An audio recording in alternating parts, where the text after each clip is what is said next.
Teď už ty lidi máte najatý v podstate. A teď co dělat, aby se za rok, za 2 nenudili? Mne napríklad osobne veľmi pomohlo, a to sa mi podarilo akoby pretlačiť do firmy, že si robím posudky kandidátov, akože textovo si to spíšem a potom sa na to pozriem väčšinou, keď najmeme toho človeka po 3 mesiacoch, že aké som mal akoby odhady, ako reálne pracuje. Tam teorie říká, že nejčastějším důvodem odchodu zaměstnanců je jejich boss, jejich šéf. Jak pracujete s tím? Plne prvý rok spravil prieskum, že čo reálne zákazníci v našej kategórii chcú. A z toho vyšlo dosť veľa vecí, ktoré neskôr smerovali k tomu, že sme si bottom-up spôsobom ako zadefinovali a odhlasovali, že naša druhá firmná hodnota je client first, že zákazník na prvom mieste. Často velkou bariérou bývá ego zakladatele a majitele, potenciálně potom managementu. Jak to vidíš ty? Jak ty soudíš svoje ego vlastně, respektive jaké děláš věci ty, aby ses nestal bariérou růstu právě díky tvému velkému ego? Niekto povedal, že sme najväčšia reklamná agentúra na Slovensku. Personálne. Hledáte pro každý trh specifický biznisový model a strukturu, nebo prostě kopíruje to, co fungovalo v Čechách a na Slovensku, tak valíme?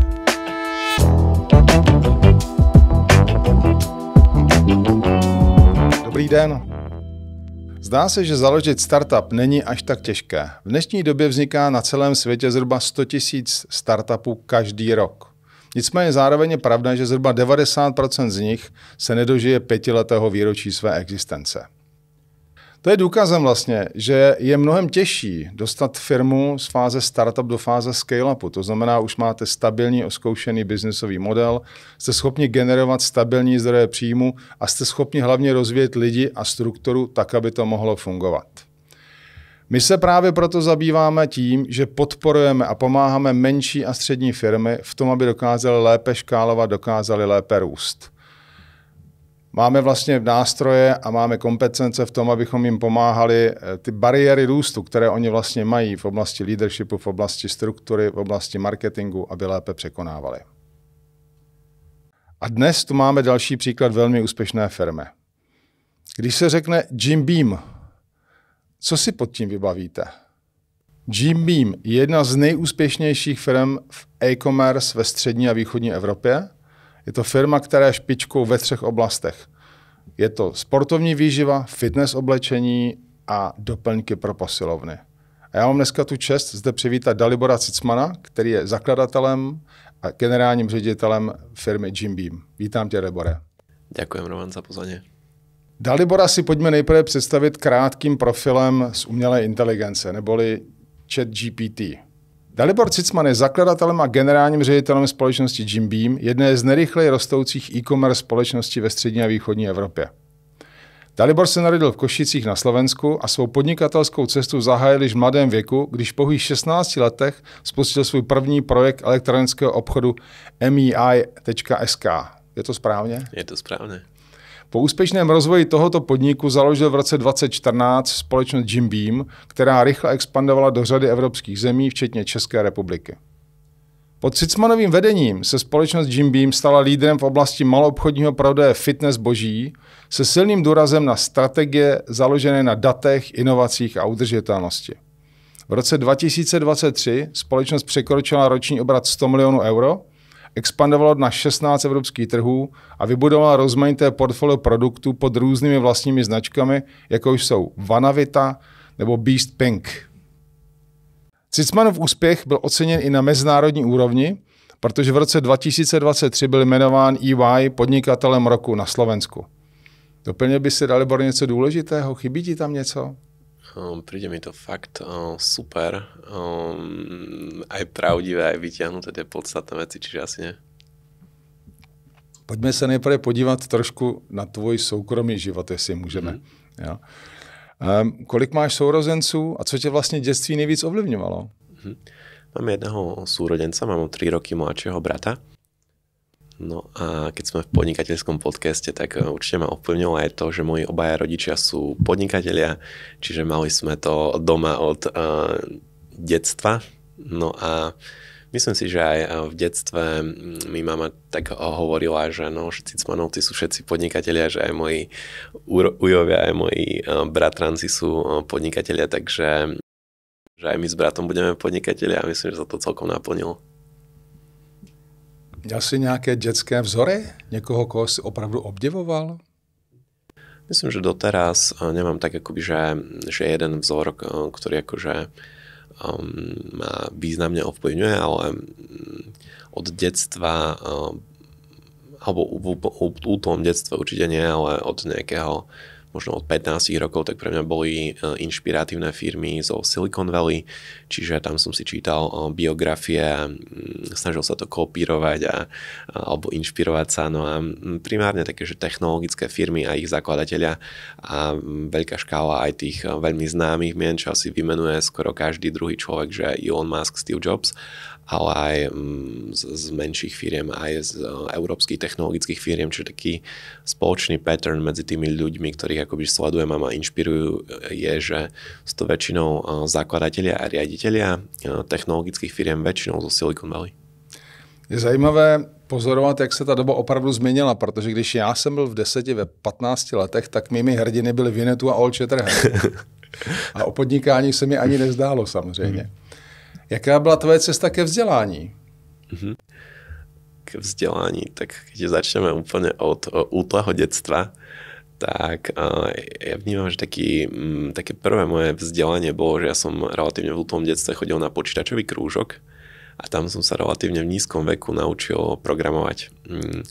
No a takto v podstate som zarobil aj prvé peniaze, že som ponúkal teraz už sa tomu moderne povie high income skill cez internetové fóra, respektíve veľa ľudí nevie, ale to programovanie nie je iba tak, že človek si sadne a píše kód, ale väčšinou lepí kód po rôznych fórach a je v rôznych komunitách.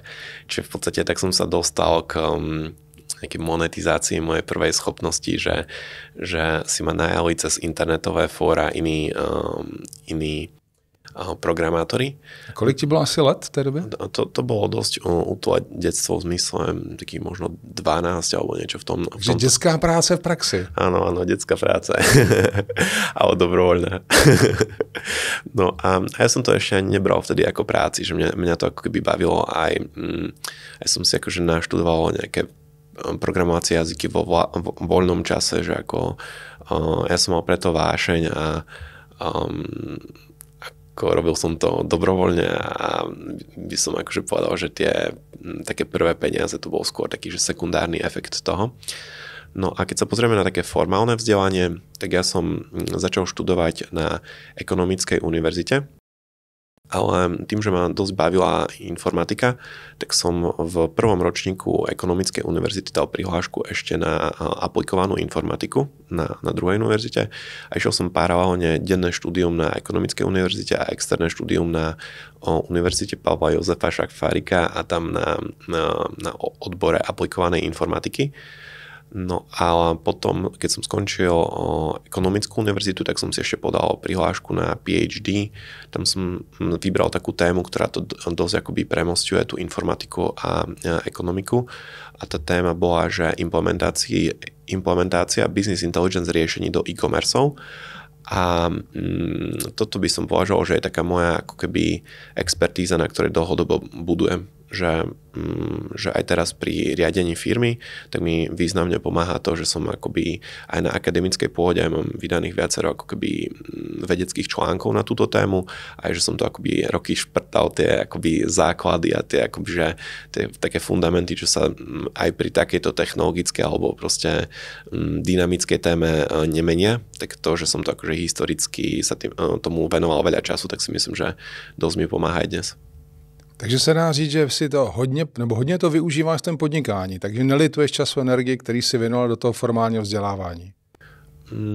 Tak ako je to super ťažké identifikovať, že keby som ten čas dal do podnikania, takže či by to malo akoby pozitívny alebo negatívny dopad, akože toto si myslím, že super ťažké identifikovať, ale tak akoby pocitovo by som povedal, že nie, že proste mi to prinieslo to formálne vzdelanie, mi prinieslo akože veľa takých základov, kde som si potom, dajme tomu, že teraz je aktuálna téma veľké jazykové modely, ale keď niekto ako keby strávil veľa času štúdiom štatistiky a matematiky a tých akoby oborov, ktoré sú, by som povedal, že nejaké základy pri Gen AI, tak potom sa mu aj ľahšie študuje tá úplne, že moderná, aktuálna vec, čiže myslím si, že to akoby formálne vzdelanie, viem, že teraz je moderné hovoriť, že nechoďte na vysokú školu, poďte makať, ale ja si myslím, že ja dlhodobo z toho ťažím.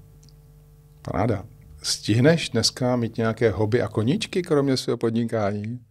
Stihnem, ako sa hovorí, nie je to šprint, ale maratón. Čiže určite, keď niekto začne podnikať, tak nemalo by byť, alebo nezvykne byť work-life balance top priorita. Ale myslím si, že po pár rokoch podnikania už človek akože potrebuje trošku zvoľniť, aby to bolo udržateľné. Čiže ja keď som akoby začal podnikať, tak som fakt musel veľmi upustiť z mojich koníčkov a dávať tomu naozaj veľa času. Ale dnes už mám rodinu, mám manželku, dcérku, čiže toto si myslím, že je rozumne strávený čas, keď ako keby investujem čas do blízkych vzťahov. A potom snažím sa byť akoby vo fyzickej kondícii, čiže robím... Chodíš asi do posilovny, když to prodáváš, bych typoval. Je to tak, ale ja som cvičil roky už predtým, než som založil fitness firmu, ale paradoxne, keď hovoríme o tom work-life balance, tak keď som bol v tom, akože v tých prvých rokoch podnikania, tak vtedy som najviac vypustil tej koničky a aj fitko a paradoxne som asi najviac pribral v živote po založení fitness firmy, ale to sa mi pred pár rokmi podarilo zvrátiť, čiže teraz si dávam pozor aj na to, aby som mal dostatok fyzickej aktivity. Myslím, že to má aj pozitívny dopad na kognitívne schopnosti, aj na takú náladu v práci, čo si myslím, že pre vrcholových manažerov je dosť kľúčové, aby sa oni cítili fajn, potom sa cíti fajn aj ich okolie. No a keď ešte to doplním, to fitko, tak snažím sa, respektíve rád chodím do prírody aj s rodinou, alebo prípadne aj nejaké hajky, nejaké také túry vysokohorské. Super. Tak poslední bod z té soukromé sféry. Máš nějakou životní filozofii, něco, co tě provádí tím životem? Nemám akože nejaký taký jeden slogan, podľa ktorého žijem, ale inšpiruje ma veľa filozofií, napríklad tiež je to také, že moderné posledných pár rokov, ale stoicizmus, tak to je akoby myslím, že veľmi inšpiratívna filozofia aj pre súčasnosť a z toho by som vypichol takú disciplinovanosť, že toto vnútorne sa snažím byť akoby veľmi disciplinovaný v zmysle, že možno by som mohol z niektorých vecí zvoľniť, ale myslím si, že dlhodobý dopad na ako keby veci, ktoré robím, má to, že sa snažím ako keby nezvoľňovať alebo proste mať disciplínu vo veciach, ktoré robím. Takže ačkoliv to nezmiňoval, tak Marcus Aurelius patří mezi tvé oblíbené vzory z mládí a v pořád zůstává. Presne tak, ale keď ako mám byť úprimný, tak toho Marka Aurelia a stoicizmu som si naštudoval tak možno posledné 3-4 roky. Prima. Pojďme se podívat na Jim Beam. Já jsem se v posledních dnech ptal okolo, kdo zná Jim Beam.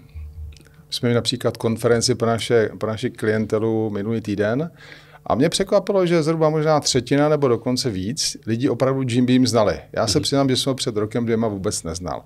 Zkus nám říct něco o Jim Beamu z hlediska jenom velikosti, počet zaměstnanců, v podstatě takových pár faktografických údajů. OK, tak naša firma vznikla pred 10 rokmi a 5 mesiacmi. Aktuálne máme necelých 700 full-time equivalent kolegov, ale máme aj nejakých kontraktorov okolo toho, aj nejakých part-timerov.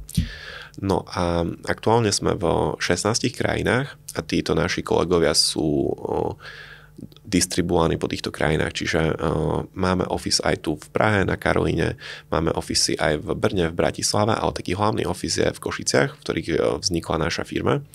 No a my keď sme vznikli, tak sme vznikli v kategórii Sports Nutrition, to je že proteíny a rôzne akoby sortiment okolo tejto kategórie. Ale postupne ako sme rástli, tak sme si vymysleli, že budeme tak akoby mať mentálnu dostupnosť alebo takú mentálnu asociáciu, že fitness, zdravý životný štýl rovná sa Jim Beam a teraz budujeme sortiment okolo tejto asociácie, čiže dnes už máme vyše 7 000 typov produktov, ako si spomínal z týchto troch hlavných kategórií a chceme budovať niečo ako one-stop shop pre túto akoby mentálnu asociáciu fitness, že ja si myslím, že taká možno najväčšia hodnota je, keď zákazník si akože spomenie, že chce niečo pre fitness, chce niečo pre zdravý životný štýl, napíše priamo našu doménu, alebo teraz by sme mali čoskoro pustiť vonku našu aplikáciu do mobilných telefónov, čiže rovno by otvoril našu aplikáciu a mal by historickú skúsenosť, že už u nás nakúpil. Bolo to za good enough cenu, že akože fajn cenu, že bude mať tú dôveru, že keď u nás nakúpi, takže to nebude zlý obchod pre ňoho a nájde to, čo potrebuje pri tejto akoby mentálnej asociácii. A jak ste teda veliký z hľadiska obratu? Z hľadiska obratu minulý rok sme mali konsolidovanú závierku 170 miliónov eur. A tento rok... Kolik je zhruba globální trh v těchto komoditách? Toto je dosť ťažké robiť market sizing, lebo my sme dosť tak akoby, že niche z fashion. Shodneme si, že to budú miliardy dolarů? Áno, ale ten akože segment Sports Nutrition je dosť malý. Že my sme, čo sa týka Sports Nutrition segmentu, my sme top 3 v Európe. Skvěle. To znamená, máte prostor pro další růst? Určitě ano. Takže ačkoliv je Jim Beam skvělá, úspěšná firma, už velmi dobrým track recordem 10 let v této kategorii, máme se čeho dočkat ještě v budoucnosti, protože tam je další prostor pro růst. Pojďme se podívat fakticky na ten prostor škálování firmy. Protože to je to, kde řada nebo velká řada firm právě selhává. Jim Beam zatím to dělá velmi úspěšně. Ta teorie říká, že jsou vlastně 3 hlavní bariéry růstu. Že první bariérou je leadership, to znamená konkrétně to je neschopnost obsadit a vypěstovat dostatečný počet vedoucí pracovníků v celé organizaci, kteří mají schopnost delegovat a předvídat. Jak jste na tom vlastně vy? Vy potřebujete správné lidi na správných místech, jak říká Jim Collins konec konců. A jak se vám daří přitahovat ty správní lidi, aby chtěli pracovat pro Jim Beam? Ať už je to v různých částech Evropy. Někde jste známější, někde jste zatím ještě neznámí. Tak presne tak. Pre nás je to úplne niečo iné robiť hiring v Nemecku a v Československu. Tu sme dosť známa značka zamestnávateľa, naopak v Nemecku alebo napríklad Itálii, tam sme dosť málo známa značka. Na druhej strane tí kandidáti, je u nás dosť veľká digitálna stopa, vedia si akože zistiť relatívne akoby veľa vecí. Ale myslím si, že taký akoby úplne prvý krok v rámci toho Československa, kde máme zásadnú časť zamestnancov alebo kolegov, tak je, že nás pozná veľa, my to vnímame, že top notch talentu nás pozná. Čiže my robíme, budúci týždeň robíme data hackathon, kde si pozveme nejakých približne, respektíve sa nám prihlásilo približne 35 seniorov v programovaní ETL vrstvy dát alebo proste nejakých data scientistov, dajme tomu. A ďalších približne 35 súťažiacich sú podľa mňa že ako top talenty z univerzít. No a toto je ako jedna z takých aktivít, ktorú by sme vôbec nemuseli robiť, ale myslím si, že nám to vytvára dlhodobý vzťah aj s profesormi na tých univerzitách, ktorí tiež prídu, sú tam nanominovaní v porote a mentori a podobne, ale aj so študentmi. Zároveň ja chodím často, zajtra som na VŠE, ale chodím tiež často hovoriť po univerzitách, skôr môj podnikateľský príbeh, ale naše ako keby HR koordinuje expertov z našej firmy, aby chodili normálne akoby na krúžky alebo cvičenia pre 20-30 akoby študentov hovoriť, že ako robíme my určite obor plus. Všeobecne si myslím, že zdieľame a ja sa snažím zdieľať vonku množstvo informácií z pozadia firmy a to si myslím, že vytvára tak akoby vnímanie, že my akože úprimne hovoríme o tom, čo robíme a tí zvonku kandidáti, potenciálni kandidáti to vnímajú, že to robíme asi sofistikovane a že niektorí z nich by chceli byť toho súčasťou. Funguje to jak pro technické disciplíny, tak to funguje pro lidi v marketingu, v obchodě, v back officeu, všude? Je ta značka už dneska atraktivní, speciálně pro ty mladé lidi, že je to přitahuje za vámi? ten e-commerce z môjho pohľadu, keď akože to dáme, že aký talent my potrebujeme pre naplnenie našich ekonomických cieľov, tak z môjho pohľadu sú to primárne dve oblasti. Jedna je inžinieri alebo takí IT pracovníci a druhá časť sú takí digital marketing ľudia. Čiže toto sú také dve skupiny talentu a keď som hovoril o týchto akoby import branding aktivitách a spoluprácach s univerzitami, tak je to primárne s týmito fakultami alebo s týmito predmetmi, s týmito profesormi z týchto dvoch oblastí. A potom ten ostatný talent, že dajme tomu, že finance pozície, tak si myslím, že už akože skôr čerpáme z toho, že my to primárne robíme pre tieto dve kategórie talentu a tieto ostatné už to tiež ako vnímajú. Přijdou. Jedna věc je, že ty lidi umíte natáhnout, přitáhnout. Jak zabezpečíte, že vám za rok, za 2 neodejdou? Protože to bývá dneska velké téma pro mladší generace. Za rok už jsem se naučil, co jsem chtěl. Chci něco nového. Jak to děláte? Hej. Tak prvá vec je asi náborový proces, že tam sa snažíme ho zvládnuť veľmi dobre, že na jednej strane aj rýchlo odpovedať kandidátom, rýchlo ich akoby procesovať, veľmi profesionálne vystupovať počas tohto procesu a zároveň na ňo alokovať top-notch talent už znútra firmy. Čiže u nás napríklad náborový proces riadi väčšinou senior manažer, že to tiež ako keby nie je úplne, my nerobíme vôbec ten koncept, aby HR oddelenie riadilo proces, že HR je skôr admin support k náborovému procesu a ten ako keby senior manažer, ktorý už má skúsenosť, že mal za sebou minimálne že stovky pohovorov, najal alebo participoval na nábore už aspoň desiatok ľudí, tak takýmto ľuďom sa snažíme zveriť kompetenciu za nábor a oni častokrát vedia robiť taký, že atypickejší sourcing talentov typu, že dajme tomu, že budeme akoby najímať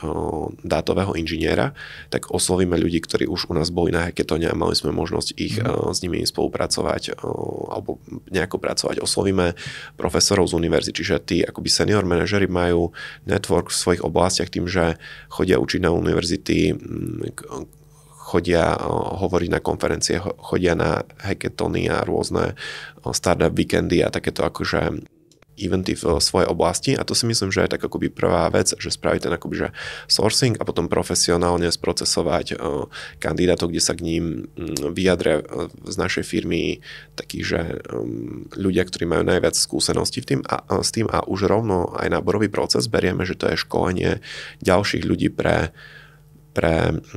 hiring. Čiže napríklad ja chodím častokrát na pohovory, že pri sediaci je častokrát človek, ktorého sme si už vnútra firmy identifikovali, že má veľký potenciál a on sa kvázi odo mňa učí robiť hiring. Čiže my si potom robíme akoby debrief a ja mu akože vysvetľujem, že mne napríklad osobne veľmi pomohlo a to sa mi podarilo akoby pretlačiť do firmy, že si robím posudky kandidátov, akože textovo si to spíšem a potom sa na to pozriem väčšinou, keď najmeme toho človeka po 3 mesiacoch, že aké som mal akoby odhady, ako reálne pracuje a niekedy aj po roku. A toto je pre mňa ako keby častokrát obohacujúce. Snažím sa akoby k tomu inšpirovať aj kolegov, ktorí so mnou pohovorujú.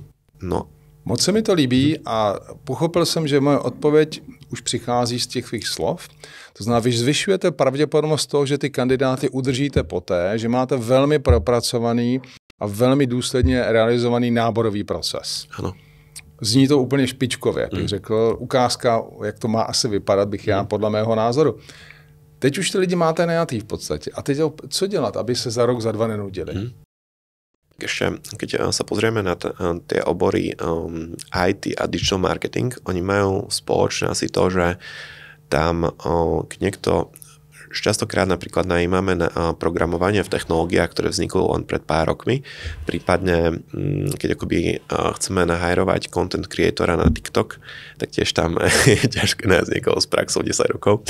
Čiže my sa všeobecne do firmy častokrát najímame skôr adaptabilný talent a potom sa snažíme častokrát aj v rámci náborového procesu sa pýtame, že alebo snažíme sa identifikovať, či má záujem sa vzdelávať vo voľnom čase alebo či to historicky preukázal, že to akože robil.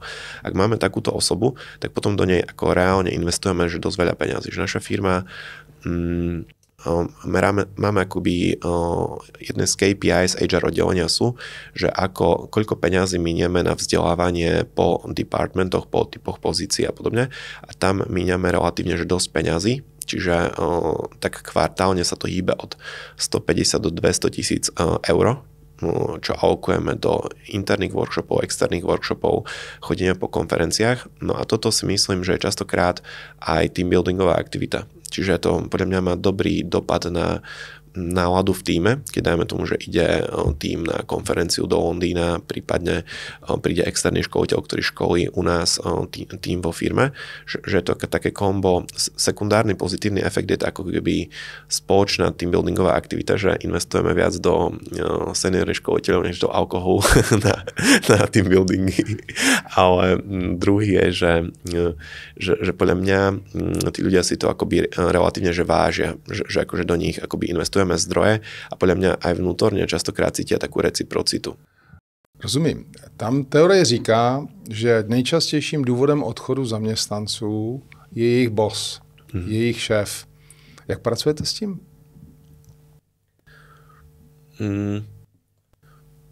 Máme ako keby na to nejaké procesy, že rôzne akoby feedback formy, snažíme sa to nejak akoby kategorizovať. Dokonca je to celkom zaujímavý use case aj pre veľké jazykové modely. Že keď ako keby nazberáme množstvo štrukturovaných dát k odchodu, tak akože dať si to rozanalizovať v podstate tú digitálnu stopu, čo vytvoril ako keby kolega v organizácii a z toho sa dajú potom už robiť rôzne predikcie alebo ponaučenia, ale máme k tomu nejaký set KPIs, nejak akoby exit formy, ale pravdu povedať, nerobíme s tým nejak tak, že by sme teraz povedali tomu šéfovi, že ty za to môžeš, alebo niečo v tomto zmysle. Naopak, ja by som akože nerad išiel do toho, lebo ja si myslím, že väčšinou je ten akoby odchod častokrát, alebo minimálne v našej organizácii vzájomný, že ťažko sa definuje, či púšťa šéf toho kolegu alebo kolega odchádza kvôli šéfovi, že za mňa je možno nešťastný odchod, keď dajme tomu, že šéf je z dňa na deň prekvapený, že prečo ten kolega končí, prípadne opačne, keď ten kolega je prekvapený, prečo končí, že toto je z môjho pohľadu skôr tak akoby nešťastný exit. Mimochodem, jaká je vaše fluktuace? Minimálne tá chtěná fluktuace. Hej. Celkovú fluktuáciu máme dosť nízku, alebo my máme ju, keď sa benchmarkujeme s e-commerceom, tak máme už veľmi nízku, že máme niekde okolo 10%, čo ako keby v kontexte toho, že my vytvoríme každý rok približne 130 nových pracovných pozícií, tak je akoby málo aj v kontexte, že sa benchmarkujeme s e-commerceom alebo e-commerceovými firmami, ale druhý taký dovetok je, že my máme veľký počet kolegov v Košiciach. A tam si myslím, že na fluktuáciu má dopad aj to, že v akých veľkých mestách sú ľudia. Že keď máme akoby, myslím si, že je o mnoho ťažšie udržať seniorný talent napríklad v Berlíne, kvôli tomu, že ten akoby trh práce tam je taký, že ako tí headhunteri tým seniorom posielajú neskutočne veľa ponúk a myslím si, že toto má ako tiež dopad na fluktuáciu. Jedna z věcí, která je hrozně důležitá potom v práci s těma lidma je, jsou lidé jasně, mají definované role s jasnými KPI, job scorecard a podobně, protože občas ti lidé to pak vnímají už negativně. My chtějí být víc svobodní, mít jako širší pole působnosti. Jak je to u vás? Tak toto slobodnejšie pole pôsobnosti, toto veľmi akože, alebo snažíme sa toto jasne definovať. Čiže každý kolega, keď nástupí, tak má zadefinovaný svoj, máme taký template pre job description alebo proste pre obsah práce.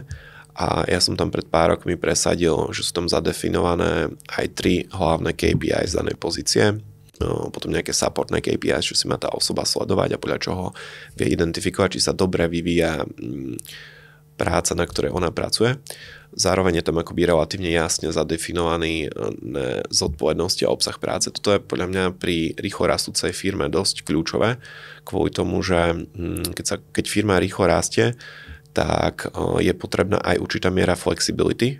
Na druhej strane, ak tam nie je akoby systematickosť, nie sú tam nejaká základná úroveň procesov, tak to častokrát môže akoby byť dosť veľký chaos. Čiže robiť akože balans medzi tým, že nemať preprocesovanú organizáciu, ktorá sa podľa mňa postupne stáva týmto statickou a ťažko rastie a zároveň nemať tam, že absolútny punk, chaos, tak nachádzať medzi týmto balans, že kedy kedy už písať guideline, kedy už to dať ako nejaký mistake proof proces do ERPčka, tak toto je akože také relatívne umenie. Byl tu nedávno Pavel Řehák z Direct Group, který vlastně říkal, že pokud si nějaký zaměstnanec myslí tím, že splní své KPIs na danou roli, že je hvězda, že to je omyl, protože máme celkem 6 kritérií, kam patří týmová komunikace, schopnost rozhodování, braní rizika a tak dále. A to je to, co vlastně hodnotí potom celkový výsledek toho člověka. Jak to máte u vás? Máte tam nějaké další parametry?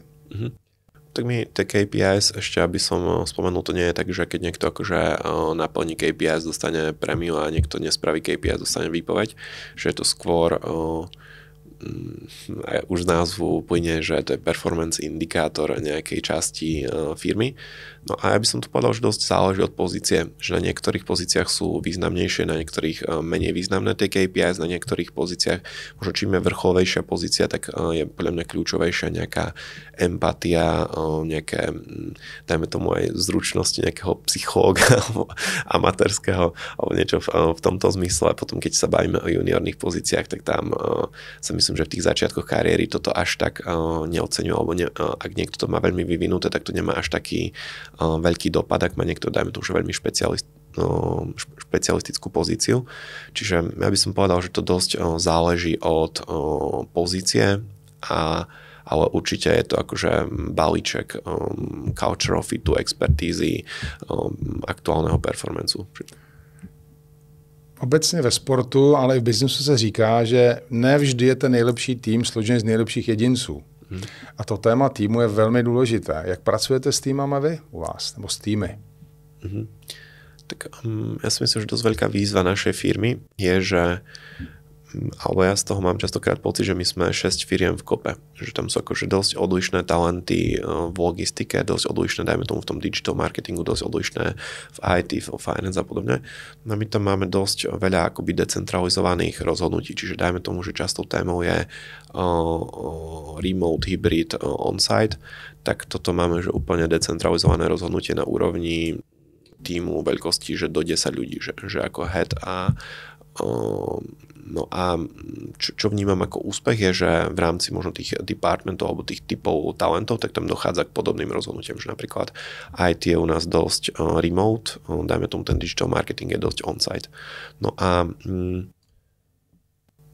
čo sa týka tímov, tak myslím si, že alebo mne aspoň funguje systém, že tým akoby seniorným manažerom dávam veľkú voľnosť a smerovanie. Čiže ja komunikujem dovnútra firmy, čo sú naše ako keby nejaké ciele v horizonte rokov, prípadne top-down, bottom-up riešime ciele v horizonte kvartálov, ale tie akoby úlohy, dajme tomu, že týždennej báze a podobne, tak tam som oboznámený s veľmi malým ako keby rozsahom a myslím si, že tá kombinácia dávať ľuďom voľnosť a smerovanie spôsobuje takú akoby vyššiu mieru angažovanosti v tých tímoch a myslím, že to primárne, že seniorný talent to veľmi oceňuje.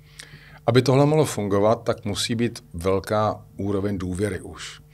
Jo, protože samozřejmě ty pouštíš ty opratě z ruky víc.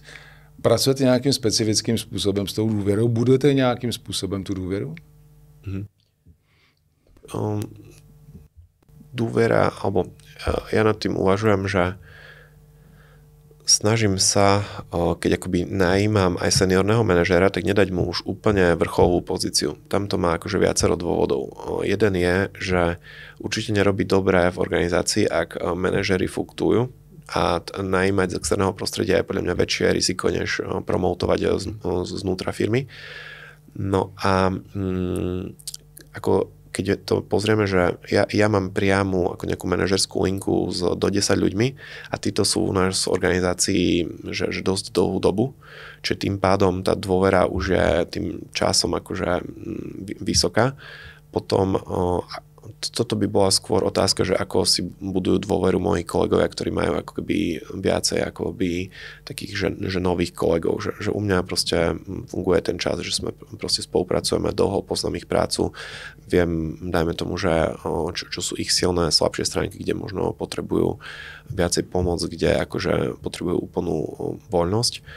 No a akože nemám tu ako nejaký špeciálny recept. Ja si myslím, že tá dôvera sa buduje hlavne časom. Ty máš týmy rozprostřený po celé Evropě. Mluvil jsi o Berlínu, máš určitě týmy v dalších lokalitách. Je tam nějaký specifický parametr projevy třeba té důvěry, když je to úplně v jiné zemi? A mimochodem, jak často vidíš ty týmy v těch jiných úplně zemích, abys dokázal posoudit a budovat i tam tu důvěru? Tak určite, alebo dosť peniazy investujeme do toho, aby sa ľudia stretávali aj osobne. Čiže toto, myslím, že sú k tomu aj nejaké štúdie, že keď ľudia sa majú, dajme tomu, že offline meeting versus online meeting, takže sa pri tom vyplaví pri online meetingu menej oxytocínu a že to nemá až taký pozitívny dopad na vzťahy. Čiže snažíme sa mať fyzické stretnutia aj s ľuďmi, ktorí sú v zahraničí. Na druhej strane je to drahé, časovo náročné, čiže akože tiež medzi tým akože treba nájsť nejaký rozumný balans. Ja reálne nechodím po týchto akože všetkých našich ofisoch úplne pravidelne, že ja som viac menej tak najčastejšie v takých troch Košice, Praha a Bratislava. No a možno to ani nie je nutné, aby ja osobne som chodil po všetkých ofisoch, skôr sa snažíme tých ľudí, ktorí spolupracujú, aby oni boli akože spolu, že tam si myslím, že nie je potrebné, aby nejaký alebo určite je to vhodné, aby dôveroval aj mne, ale skôr, aby dôveroval svojmu šéfovi a s ním si budoval vzťah. Čiže akože v rámci organizácie skôr sa pozeráme na to, aby, dajme tomu, že keď niekto vedie office v Krakove, tak akoby navštívil ten Krakov a stretával sa s ľuďmi, s ktorými kooperuje častejšie. A máte nějaký jasný career path, nějakou jakoby žebříček, kam můžou lidi postupovat u vás v té organizaci? Protože už vás dneska si říkal 700, to už je docela velká firma. Nemáme to jasne zadefinované a súvisí to primárne s tým, že my máme strašne veľa akoby nových pozícií, nových oddelení. Tým, že akoby medziročne vytvoríme nejakých 150 nových pozícií, tak sa dosť ťažko definuje ten career path, alebo on proste veľmi rýchlo sa stane zastaralým. My sme sa o to pokúšali viackrát v minulosti, ale tá proste rentabilita, že vytvoriť tie career paths a následne ako keby o pol roka ich zásadne prerábať, nie ako keby ideálna, ale na niektorých pozíciách to máme, na takých akože, ktoré sú viacej statické, alebo neočakávame tam zmeny, ale na väčšine pozícií vo firme to nerobíme primárne z toho dôvodu, že tá firma ešte rýchlo rastie. Ja si myslím, že keď si dáme ambíciu, že budeme medziročne raz o 40% alebo o 5%, tak vtedy to bude dávať väčší zmysel. Super. Pochopil jsem tuto chvíli, že opravdu máte velmi dobře zvládnutý nábor lidí, že jste atraktivní značka, která ty lidi přitahuje a vy těm lidem dáváte poměrně velký prostor, aby se sebe realizovali. Vzděláváte, rozvíjíte a podobně. Což je určitě skvělý základ. Nicméně ti lidé většinou chtějí i nějakou vizi, chtějí nějaké směrování, protože oni chtějí té firmě důvěřovat. A čím větší tam vytvoříš ten bonding mezi tou značkou a těmi lidmi, tím lépe se ti tam potom udržuje vlastně ti lidé v tom. Jim Collins vlastně vizi, kde si pojmenoval v těch 3 parametrech. To znamená, mám nějaký dlouhodobý cíl, mám nějaké poslání důvodu existence a pak mám nějaké firemní hodnoty. Jak jste na tom vlastně vy? Takže kdybych začal tím, kde chce být Jim Beam za 10 let? Tak toto komunikujeme relatívne intenzívne už od nástupu. Čiže keď nejaký nový kolega k nám nastúpi, tak dostane taký welcome balíček, kde okrem proteínovej tyčinky a takýchto vecí a trička, tak je aj my to voláme, že Jim Beam Basics a to je ako keby niečo ako keby taký, že hlavný guideline do firmy. Okrem nejakého slovníčka našich žargónov a takýchto vecí, tak je tam aj táto časť rozpísaná. No a tá naša akoby vízia, ktorú sme si zadefinovali za pár rokov, je, že by sme chceli byť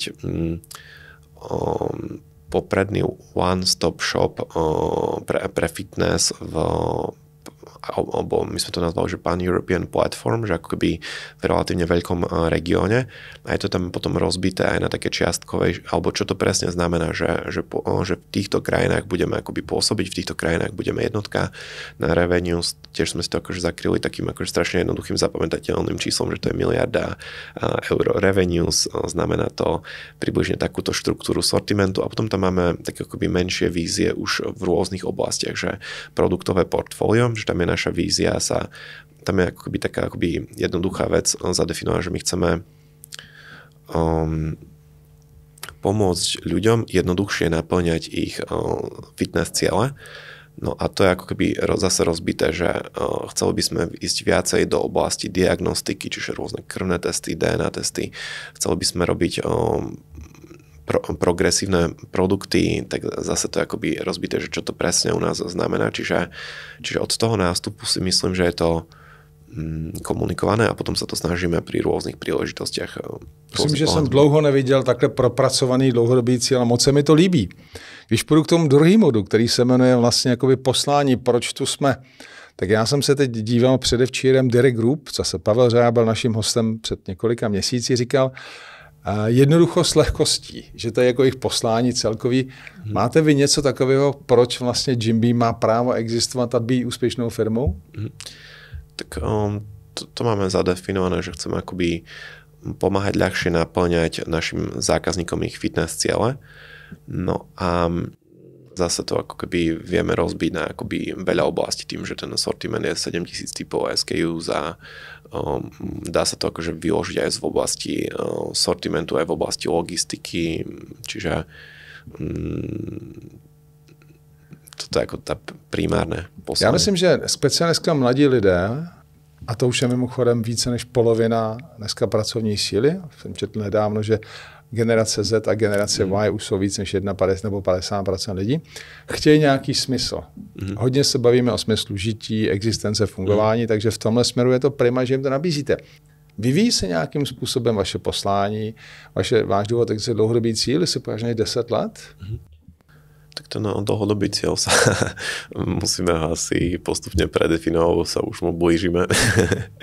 Ale to poslanie si myslím, že sa nejak významne nemení. Že to ako keby možno to bude akože desiatky rokov. Když půjdu dál, ta další kategorie jsou firemní hodnoty. V některých firmách je to taková ta povinnost, tak to mám namalovaný na recepci, mám to pověšené na webu, vlastně lidi moc nevidí, k čemu to je, jsou to často velké fráze. Ve finále je to velmi užitečný nástroj pro řízení nebo ovlivňování firemní kultury. Jak pracujete vy s hodnotami? Tak prvá vec je, že sme si ich pred pár rokmi definovali formálne. No a tie hodnoty z môjho pohľadu veľa ľudí hovorí, že sú dobré, zlé hodnoty, alebo neviem, jak tak to opisuje. Z môjho pohľadu naše hodnoty odzrkadľujú, že aká tá firma je hlavné odlišnosti oproti ostatným firmám.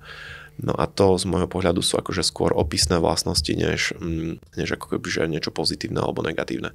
No a ja si myslím, že na tie firemné hodnoty mal najväčší dopad tie prvé roky fungovania našej organizácie, kedy ja som vtedy pretláčal veľa vecí v organizácii a ešte keď sme nemali zadefinované firemné hodnoty, tak som v úplne prvý rok spravil prieskum, že čo reálne zákazníci v našej kategórii chcú. A z toho vyšlo dosť veľa vecí, ktoré neskôr smerovali k tomu, že sme si bottom-up spôsobom ako zadefinovali a odhlasovali, že naša druhá firemná hodnota je client first, že zákazník na prvom mieste. Ale ja si myslím, že akoby predispozícia preto, aby toto sa stalo, ja som na to bol akože veľmi pyšný, lebo to majú vo svojich firemných hodnotách všetky tie cool firmy. Čiže, ale nebolo to tak, že ja som si prečítal firemné hodnoty tých cool firiem a povedal som, že od zajtra to je naša.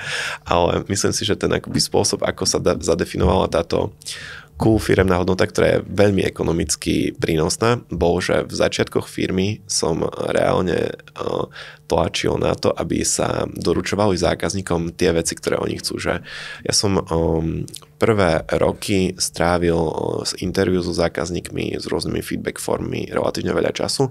Zadefinoval som napríklad to, že veľa zákazníkov k nám chodí kvôli nešťastnej skúsenosti s customer supportom v inej firme. Tak sme si zadefinovali, že na call centre, že proste hoci čo zákazník má problém, proste rýchlo vraciame peniaze, rýchlo mu kompenzujeme jeho stratu nad očakávania a to podľa mňa bolo ako keby proces, ktorý o pár rokov neskôr viedol k tomu, že ľudia, dajme tomu, že z call centra hlasovali o tom, že aké sú naše firemné hodnoty, tak dali hlas tejto hodnote. No, z môjho pohľadu ten proces bol ako keby skôr spôsobom, že v začiatkoch organizácie na jednej strane hiring, firing a hovorenie, že prečo sme niekoho promotli, tak bolo relatívne, že prirodzené, že robili sme to na nejakej podvedomej úrovni, keby sme nevedeli, že existujú nejaké firemné hodnoty. Ale to podľa mňa smerovalo k tomu, že následne sme sa ako firma zhodli, že toto nás akoby najviac opisuje. Ty jsme krásně teď nahrál na jednu takovou smeč. My se vždycky snažíme odlišit firemní hodnoty od hodnotové nabídky. A my vlastně tvrdíme, že firemní hodnoty jsou primárně, jak se k sobě chováme k firmě. Hodnotová nabídka je to například, že překvapím zákazníka rychlostí zákaznických procesů, reklamací a tak dále, tak dále. A je vidět, že i úspěšné firmy vašeho formátu si to poskládají podle sebe, tak, aby to vyhovovalo těm lidem. Jo? Takže pro mě to je taková trošku výzva, jestli vlastně máte v tomhletom jasno, co je zákaznické chování dovnitř, protože i Tomáš Baťovický říkal, vychovej nejprve člověka, pak on ti postaví firmu a vlastně interní zákazník často může zmizet z té obrazovky, pokud řeknu zákazník first. Jak to tam máte v tom vnímání toho interního zákazníka? To znamená můj kolega u vedlejšího stolu, můj kolega v jiném oddělení. Má to tam tuhletu aplikaci taky? Tak toto možno tak vyznelo, že tá akoby jedna hodnota je navonok, tie ostatné sú z môjho pohľadu primárne do vnútra organizácie, čiže keď sa akoby pozrieme na našu takú prvú hodnotu, máme to v angličtine kvôli tomu, že máme viacero kolegov, ktorí nehovoria česky alebo slovensky, tak je to growing and moving fast a my si to akoby interpretujeme, že už v rámci náborového procesu chceme najať top ambiciózny talent a my v rámci našich ako keby ekonomických fundamentov, že máme medziročnú ambíciu rásť o 40%, tak my vieme do toho top talentu nainvestovať zdroje a ponúknuť mu tú relatívne rýchlu kariérnu cestu. Ďalšou takou firemnou hodnotou je, my sme to nazvali, že Great Work Ecosystem a to je zase, že tam spájame rozhodnutia pri, dajme tomu, že obstarávaní hardveru pre kolegov, pri obstarávaní, dajme tomu, že mentoringu alebo externých školiteľov, že chceme proste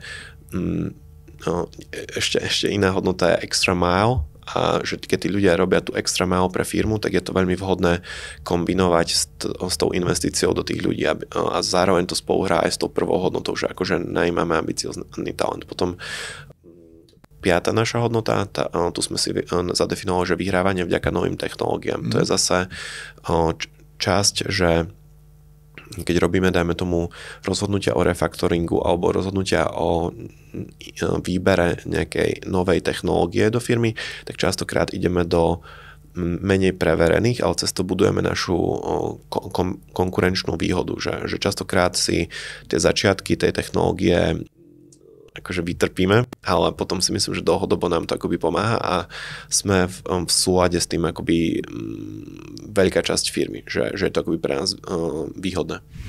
Milí posluchači, milé posluchačky, pokud i vy usilujete o vybudování firmy, to znamená o její škálování, jste na správném místě. Jsme moc rádi, že vám dokážeme každý měsíc přinášet zajímavé podcasty s velmi konkrétním know-how skvělých podnikatelů a CEOs, kteří už škálování dokázali nebo stále dokazují. My vám k tomu můžeme nabídnout jednu zásadní věc, a to je více času, více peněz a menší strach. Proč? Protože vám nabízíme náš systém, který vlastně přináší ověřené know-how pro scaling up, software pro řízení vlastně biznesu, podporu zkušených koučů, kteří jsou certifikováni v této metodologii, a nezanedbatelnou položkou je i komunita více než 150 CEOs v naší organizaci. A pokud máte o toto zájem, tak běžte na web www.skillabor.com a stáhněte si další informace. A teď se vrátíme k našemu podcastu. Poslední otázku mám v oblasti té první bariéry růstu, a to znamená leadershipu. Často velkou bariérou bývá ego zakladatele a majitele, potenciálně potom managementu. Jak to vidíš ty? Jak ty soudíš svoje ego vlastně, respektive jaké děláš věci ty, aby ses nestal bariérou růstu právě díky tvému velkému ego? Tak prvá vec je si to asi uvedomiť. Čiže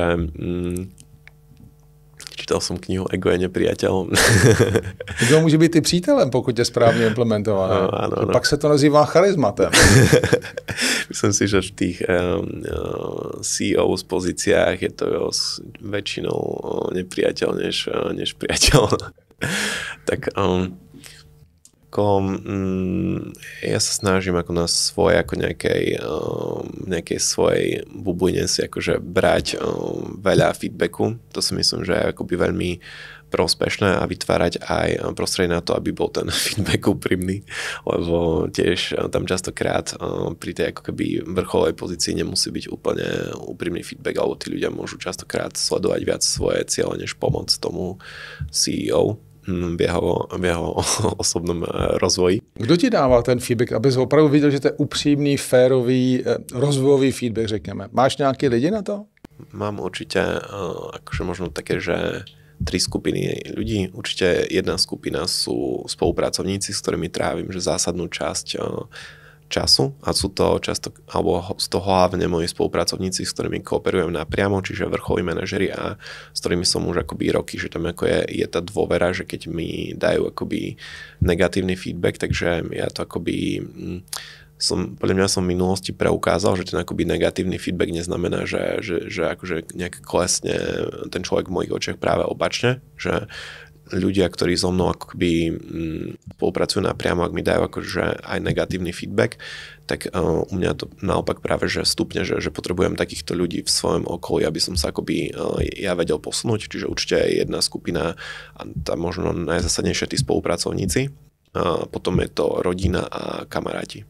Čiže to sú možno nejaké ďalšie skupiny, kde akože existuje tá dôvera, tiež ako nie je to také, že by oni nejak chceli za každú cenu akože mi dať pozitívny feedback, aby ja si myslím, že mám alebo tá výzva tej pozície CEO je častokrát, aby sa k nemu dostávali tie negatívne feedbacky a toto je podľa mňa Máš nějaký systém, jak to podporuješ, aby k tobě dorazily eventuálně ty negativní komentáře toho hodnocení, Dalibore, tohle nebylo ono? Nemám na to nejaký že super sofistikovaný systém. Myslím si, že je to iba o nejakej dlhodobej dôvere a vzťahoch s ľuďmi. A máš nějakých pár pravidel, které už si pochopil na základě feedbacku, které jsou taky don't do's, tako, co víš třeba, že nemůžeš dělat, nebo neděláš, protože jsi to uvědomil a pracuješ s tím? Ja som sa podľa mňa aj dosť akože osobnostne akože zmenil s touto pozíciou, čiže ja v prvom rade si uvedomujem, že mám strašne veľký balíček negatívnych vlastností, slabých stránok a necítim sa, alebo častokrát, keď som takto možno pozvaný do podcastov, tak to akože vyznieva, že mám nejaký akoby tajný kľúč, ako robiť tú svoju pozíciu a že teraz to akože poviem, ale pre mňa ja som akože balíček pozitívnych a dajme tomu, že negatívnych stránok a s tými negatívnymi sa snažím pracovať a myslím si, že už som, dajme tomu, že aj dosť veľa zmenil, že aj podľa mňa je... Jednu vec, ve které sa zlepšil. Podľa mňa sa to aj vyvíja s pozíciou. Napríklad ja som strašne pushy alebo mám veľmi silný ťah na bránku. To je aj pozitívna, aj negatívna vlastnosť. Je to veľmi pozitívna vlastnosť, ak potrebujete v krátkodobom horizonte doručiť výsledok. Je to dosť negatívna vlastnosť v kontexte budovania si vzťahov s okolím. Velmi dobře ti rozumím, zažil jsem to ve své manažerské praxi a pro mě bylo zajímavý jedna věc, já jsem dostal feedback, že neumím chválit. Takže vlastně já jsem se potom systémově učil chválit, takže jsem měl svůj KPI, že každý týden musím minimálně 3 lidi pochválit, ale takovým způsobem, aby oni to vnímali jako pochvalu, ne aby to vzali jako prostě plácnutí do vody. Takže jsem měl svoji statistiku, každý měsíc jsem si dělal, kolik dnů za ten měsíc jsem splnil svých princip chválení. Ale každopádně, jak říkal, to první věc, CEO, ten lídr, je klíčovou figurou v rozvoji té firmy. A pokud je si toho vědom a je ochotná se pracovat, tak tam to všechno začíná. A to slyším u tebe, že máš veľmi jasne definovaný a postavený. Tak ešte aby som spomenul, že podľa mňa ten CEO je stále, ako je firma väčšia, tak možno menšou tým ozubeným kolieskom v stroji a zároveň sa mu podľa mňa dosť transformuje ten obsah práce. Že napríklad to, čo som teraz spomínal, že ten ťah na bránku, no to bolo veľmi výhodné pri malej firme. Naopak, ak by som sa v tejto oblasti netransformoval, tak teraz by to bolo dosť nevýhodné. Druhou bariérou růstu pro scale-upy bývá často ta oblast neškálovatelné infrastruktury, to znamená nástroje a procesy. A ty jsi to řekl dobře, jakmile ti ta firma ještě rychle roste, 40-50% ročně, tak je to velmi obtížné tohleto vlastně stíhat. Jak se k tomu stavíte? Tak prvá vec je asi od začiatku to mať ako v hlave zrovnané, že koľko sú ako tie reálne ambície. Čiže nám sa darí relatívne presne triafať rozpočet, ktorý si akože plánujeme, ale máme už aj dlhodobo nastavené tieto akoby rozpočty a rebudgetujeme. Čiže prvá vec je, že máme akoby forecast top line, čiže ako nejaký plán tržieb do roku 2030. No a keď tieto akoby high level ciele sú zadefinované, tak potom sa k tomu dá aj rozumnejšie stavať tá infraštruktúra, že za mňa možno najdrahšie chyby boli častokrát, že sme obstarali niečo, čo by malo byť akože nejaká investícia na viac rokov, ale my sme ako rýchlo z toho vyrástli. No a potom ja si myslím, že súčasné technológie dávajú množstvo možností, ako tá firma môže rýchlejšie rásť, čiže ja si myslím, že čo som spomínal, tá naša akoby 5. hodnota, že vyhrávanie vďaka novým technológiám, tak toto nám významne pomáha v automatizácii práce a toto nám zase významne pomáha pri tom raste. A vy máte teda v tu chvíli dlouhodobý cíl, čemuž rozumím. A jak vybíráte technologie v tuto chvíli? Protože odhadnout skutečně technologii, já si umím namalovat to Excel, krát 50%, krát 50%, ale výběr ty technologie, kdo se na tom podílí? Je to tvoje rozhodnutí, máš na to speciální oddělení vlastně? Tam je to vždycky takový trošku triky. Častokrát som prizvaný k finálnemu rozhodnutiu, ak sa jedná o významné technológie, ale prvá vec je, že práve túto oblasť vôbec nekopírujeme z trhu. Čiže napríklad taký market štandard sa dá povedať, že ako ERPčko je SAP. Druhá akože informácia je, že veľa firiem, ktoré implementovali SAP, ho implementovali, dajme tomu, že v 90. rokoch alebo v minulosti, keď neboli na trhu také možnosti, aké sú teraz. No my sa snažíme stále, keď implementujeme nejakú novú technológiu, robiť štrukturovanú analýzu, kde si zadefinujeme, čo sú naše kritériá pre výber danej technológie, váhy k týmto kritériám a následne do toho výberu technológie, to je zase Paretovo pravidlo, že veľmi dobre do tejto časti analýzy dať naozaj veľa času. Čiže akoby bavíme sa s rôznymi alternatívami na trhu, robíme najprv prvý predvýber nejakých približne 10 technológií, veľmi detailnú analýzu už nejakých 3 najvhodnejších variantov. A toto som sa pokúšal už v minulosti ako keby aplikovať do celej organizácie a častokrát je to tak, že vyberú kolegovia nejakú menej významnú technológiu aj bez môjho vedomia, ale také ako, že napríklad nedávno sme vyberali, že v čom budeme písať našu aplikáciu pre mobily, tak tam som bol prizvaný k finálnemu rozhodnutiu alebo dajme tomu logistické automatizácie, ktoré stoja milióny eur, tak tie som tiež akože vždy prizvaný a je to také aspoň pre mňa ukľudnenie, že keď už sa to ideme minúť fakt veľa peňazí, tak že je to ako naozaj informované rozhodnutie. Když se podíváš, jste firma, která je prostě process driven, culture driven, nebo v podstatě data driven. Jak bys charakterizoval nejvíc jako Jim Beam v tuto chvíli? Všechno dohromady? Ako pravdu povedať, my akože tak úplne nefunguje, alebo tiež ako videl som, že data driven si to dávajú niektoré firmy do company culture a podobne.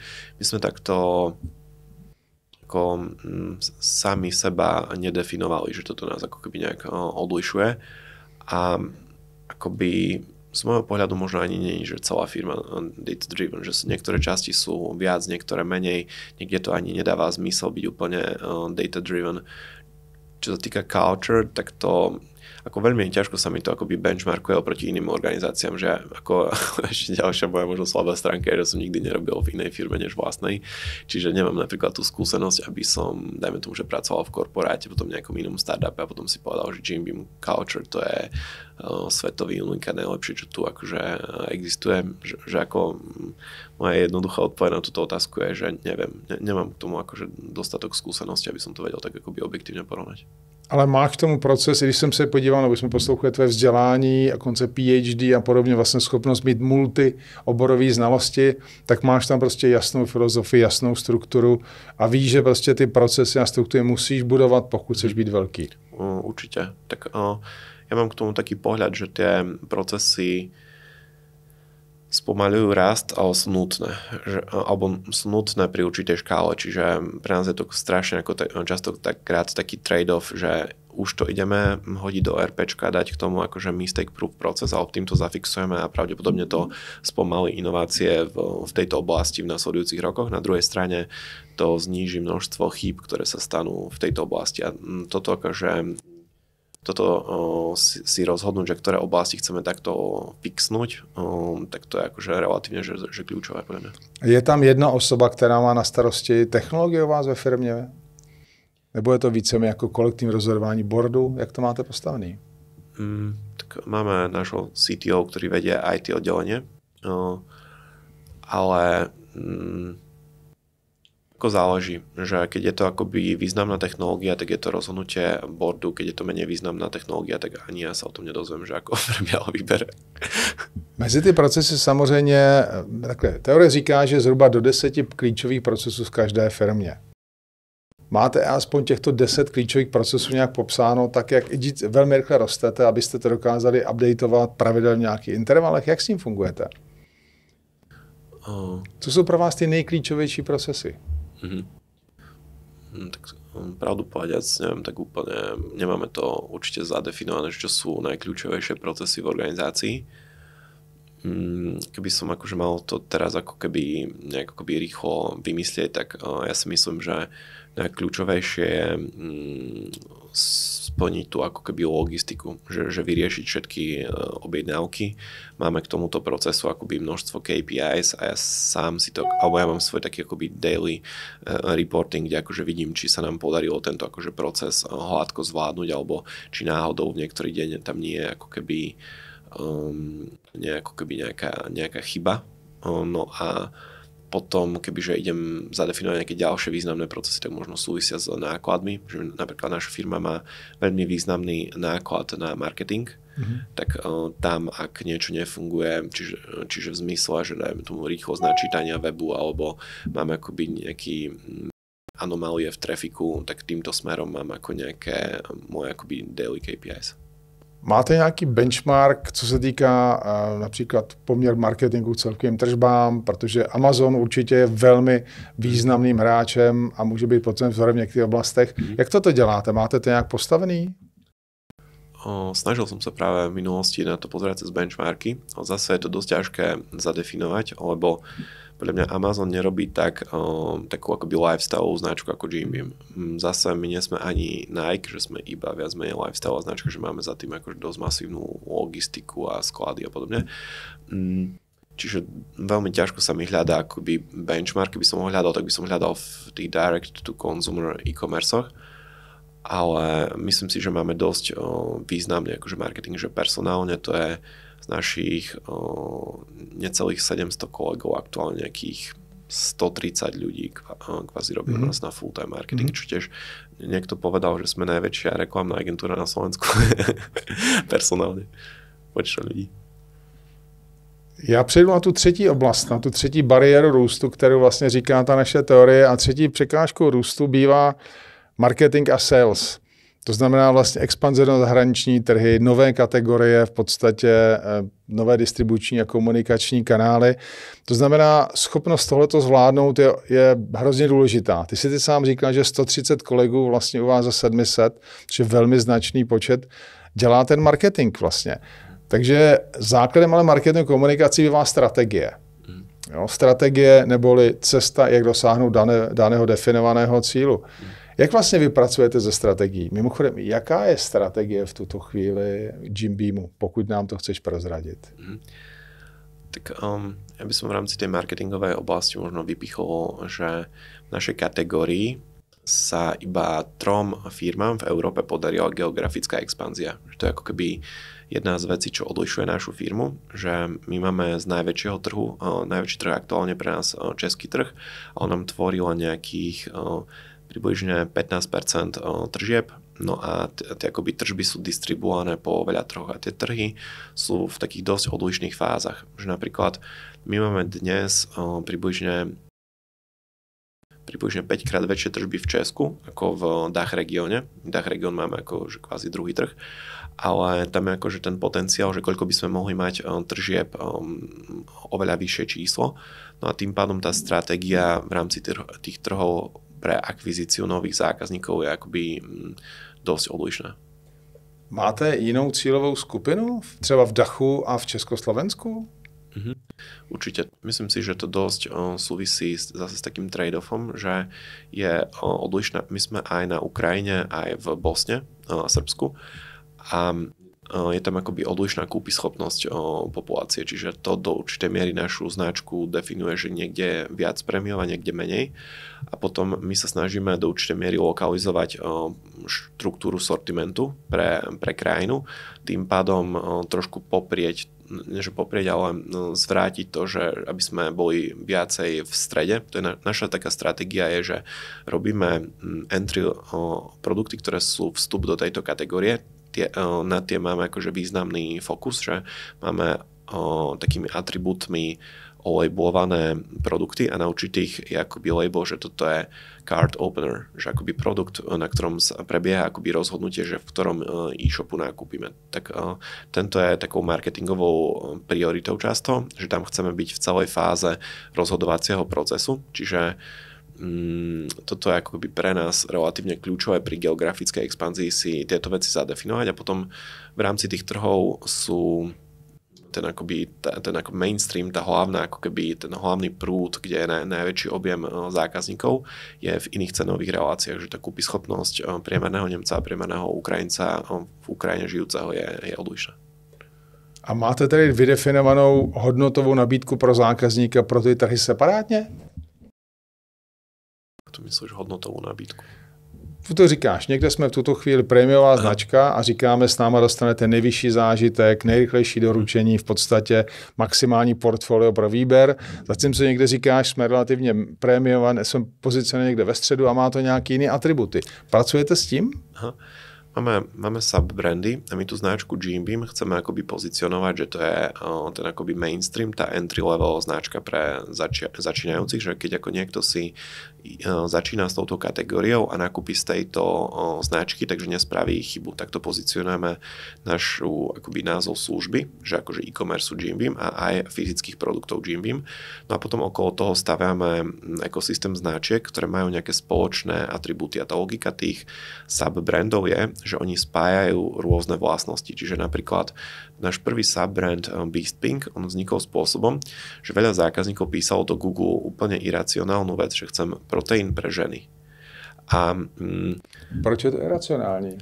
Tak kvôli tomu, že ten proteín je pre mužov aj pre ženy rovnaký, že proste proteín v preklade bielkovina, ona je aj pre deti, aj pre dôchodcov, aj pre mužov, aj pre ženy, aj pre nejaké iné pohlavie. Proste vždy to je iba bielkovina. No a ale za tým bola aj emócia, že ženy mali ako keby nadhodnotené alebo častokrát zákazníci majú nadhodnotené očakávania, že si predstavujú, že po jednej odmerke budú mať ruku ako Arnold. No a toho sa obávali ženy, že keď si dajú jednu odmerku, tak nebudú mať ruku ako Arnold. No a to ubezpečenie na jednej strane je, že oni majú značku, ktorá je pre nich a na druhej strane, že my keď ideme do šírky sortimentu, tak to robíme že beauty produkty na vlasy, na nechty, čo sú častokrát skôr ženské požiadavky, tak dávame pod túto jednu značku. Čiže my máme akoby značku, ktorá spája určité vlastnosti. Nie je to, neviem ako sa tomu povie, že keď akoby príplatok za rúžovú, ale máme tam akože fundamenty, že prečo by táto značka mala byť high-endovejšia a spájať nejaké vlastnosti. A potom je tam akože ďalšia zaujímavá vec, že tá značka má vlastné komunikačné kanály. No a v tom digitále je ten akoby konverzný pomer na zákazníkov relatívne kľúčová vec pri rentabilite. Že keď my by sme, dajme tomu, že nejakú níšovú značku veľmi ako masovo komunikovali, tak to je nerentabilné, ale častokrát tie níšové značky majú super akoby profitabilitu. že z môjho pohľadu my máme akoby jednu mainstreamovú značku, ktorú komunikujeme masovo, napríklad TV reklamou, a potom máme sub-brandy, ktoré sú určené pre špeciálne eventy. Napríklad máme gamingový sub-brand, ktorý sponzoruje súťaže v e-sports alebo proste tých gamerov. A to zase by bolo také, že tomu máme vytvorené sociálne siete. Tam komunikujeme, že sme na tejto akože gamerskej súťaži. Čiže ako keby... Šlépe chápu, proč máš 130 lidí v marketingu. Vlastně tohle to je asi celá věda. Mít opravdu velmi customizovaný značky nebo tu value proposition podle různých skupin uživatelů, navázat na to subprodukty, subbrandy. Moc se mi to líbí z hlediska jako marketingu. Co je na tom nejtěžší? Na marketingu? Na tomhle tom vlastně. Vytvořit tenhle ekosystém určitě neuděláš za noc. A musíš mít schopnost vcítit tě do těch klientů v těch jednotlivých zemích, v jednotlivých kategoriích. Tak čo sa týka akoby, alebo na tom robia odlišné týmy na tých jednotlivých zemích, tak tam si myslím, že je pre nás ako zatiaľ taká úspešná stratégia, že mať veľa lokálnych ľudí a seniorných. Čiže my keď akoby robíme geografickú expanziu, tak prvá vec je najať si seniorných lokálnych ľudí, ktorí nám viac menej povedia, čo to máme robiť. Jak je najdeš? Kde najdeš chytrýho Itala, chytrýho Poláka, chytrýho Němce? Teď to z Prahy, z Košic, od někud prostě, jak to děláš tohle? To je podle mě zásadní věc. Hej, v minulosti sme napríklad mali takú ambíciu, čo bola následne, sme zistili, že je chyba, že hajrovať expatov, že dajme tomu, že Itala, ktorý žije dlhodobo v Prahe.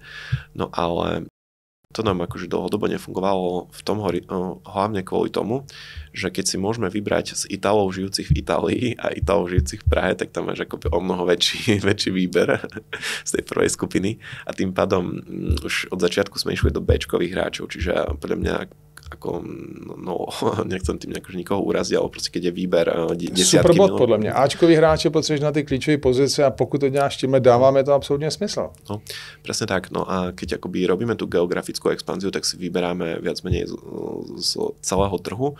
Na druhej strane nemáme tam ako keby nie sme známa značka zamestnávateľa, čiže to je ako keby tiež výzva, že veľakrát ten top talent sa láka cez značku zamestnávateľa, cez akoby možno priamu komunikáciu na rôznych eventoch, čiže ja si myslím, že taká akoby možno prvá stratégia je na začiatku tam akoby mierne posunúť vyššie odmenu mesačnú, že to má pozitívny dopad na fluktuáciu určite a zároveň to dokáže ako keby nalákať tiež ten top talent.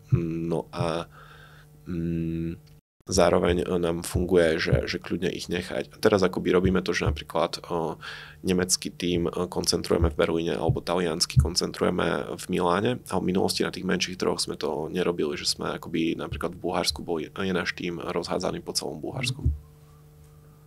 Moc děkuju. Já se ještě vrátím k té strategii vlastně. Před několika lety Tomáš Čupra a Hrlík se rozhodli, že budou expandovat do Itálie, do Španělska. Za rok nebo za dva to zavřeli. A já jsem Tomáše slyšel, kde říkal, že si myslel, že vlastně ten model, který má odzkoušený v Čechách, že bude fungovat kdekoliv jinde. Jak jste na tom vy? Hledáte pro každý trh specifický biznisový model a strukturu? Nebo prostě kopíruje to, co fungovalo v Čechách a na Slovensku, tak valíme? Skôr by som povedal, že iteratívne skúšame, že my tiež ako nemáme nejakú akoby křišťálovou kouli, ne? Presne tak, že čo bude fungovať. Čiže mne akoby historicky sme aj veľa vecí robili akože zle. Že napríklad treasury operácie sme mali decentralizované. Teraz keď sa akože späť na to pozriem, tak to že vôbec nedávalo zmysel, že prečo by lokálny človek mal riešiť treasury operácie. Že toto sme akoby centralizovali a to zase bola predispozícia na významnejšiu automatizáciu v tejto oblasti a podobne. Ale mne najviac dáva zmysel decentralizovať práve ten akoby posledný touch so zákazníkom, takže logistika to je must, že to je nutné akože decentralizovať. No a potom je tam ďalšia časť marketing, čiže akoby toto je podľa mňa nutné decentralizovať a pýtať sa, že čo vlastne funguje v danej krajine, že akoby z môjho pohľadu určite by nefungovalo, alebo pre veľa biznisov nebude fungovať marketing, ako copy-paste, nie československý marketing, ešte možno jak tak do Maďarska, ale to Nemecko už má toľko odlišností, že tam som veľmi skeptický voči tomu, že to bude akoby rentabilné a že to akoby bude dlhodobo fungovať. A potom to dosť záleží od firmy, že napríklad firma Rohlik je podľa mňa dosť odlišná oproti našej firme, že ja by som si typol, že tá firma pravdepodobne potrebuje viac mať veci decentralizované, ale možno spoločné patterny sú, že také napríklad IT oddelenie môže byť akoby centralizované, že to asi veľmi záleží od konkrétnej firmy. Takže když vezmu Tomáš Baťa, když si měl strategii, si vychovával své Tomášovce, to znamená ty kluky, kteří měli i stříbrné hodinky ve vestě, učili jíst u noblesního stolu, učili konverzovat ve 3 jazycích. On si vychovával ty své lidi, které exportoval do celého světa. Vy teda máte vyzkoušený, že spíše lepší si najít dobrý talent v těch jednotlivých zemích, protože máš větší výběr logicky, a tam se pokusit zaintegrovat i do vaší kultury a do vašeho způsobu přemýšlení.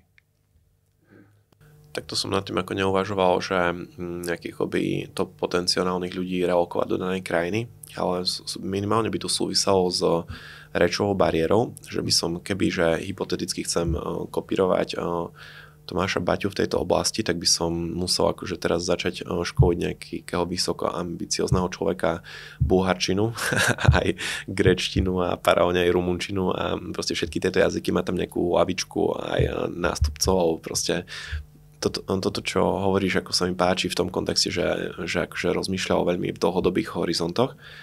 Na druhej strane ten akoby e-commerce je veľmi ako dynamický, že ja by som nemal akože zďaleka čas niekoho školiť jazyk, ale podľa mňa by to aj tak nebolo úspešné kvôli tomu, že my od tých akože lokálnych seniorných ľudí si práve kupujeme podľa mňa tú expertízu, že čo tam funguje. Že oni tam už robili e-commerce a vedia, že kľúčový, neviem čo v Nemecku je Amazon, že treba tam byť proste pri decision makingu, mať akože Amazon dobre správaný v Nemecku je, že významná téma v našej kategórii a potom dajme tomu, že eBay, aj keď má tam nejaký market share, tak to je iba v takýchto kategóriách a preto to môžeme akože úplne vypustiť. A jdete teda třeba v Německu na Amazon?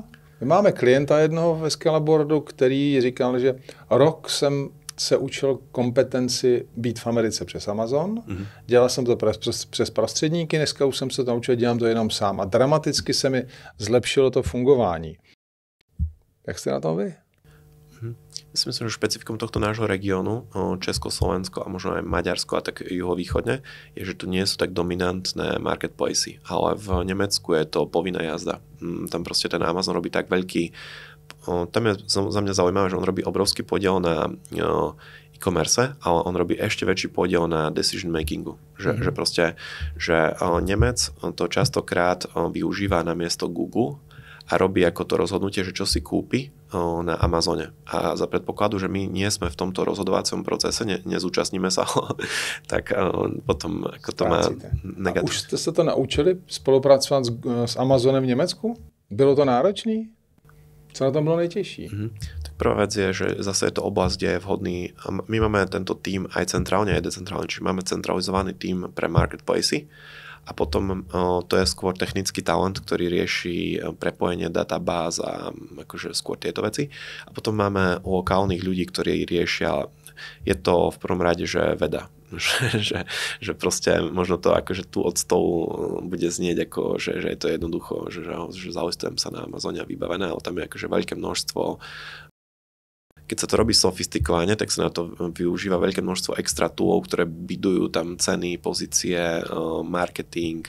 A zase je to akože potom riadené algoritmicky nad tisíckami produktov. Čiže z môjho pohľadu je to o mnoho ťažšie, než sa to možno na prvý pohľad zdá byť akože umiestnený v takomto akoby marketplace z pohľadu strategického. Je to povinná jazda v Nemecku byť akože súčasťou rozhodovacieho procesu.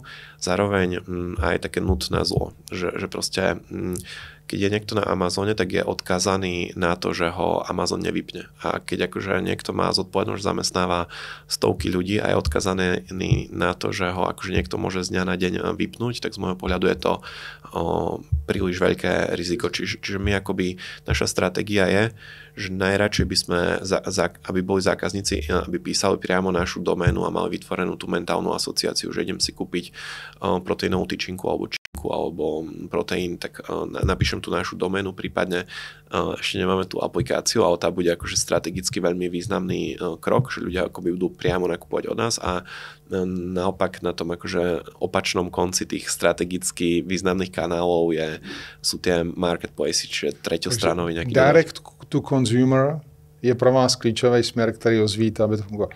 Já když jsem poslouchal, jak funguje Amazon v oblasti duševního vlastnictví, tak to je absolutní noční můra. Takže chápu, že pokud se to naučili vy v tom Německu fungovat, tak vám gratuluju, protože to opravdu není jednoduché.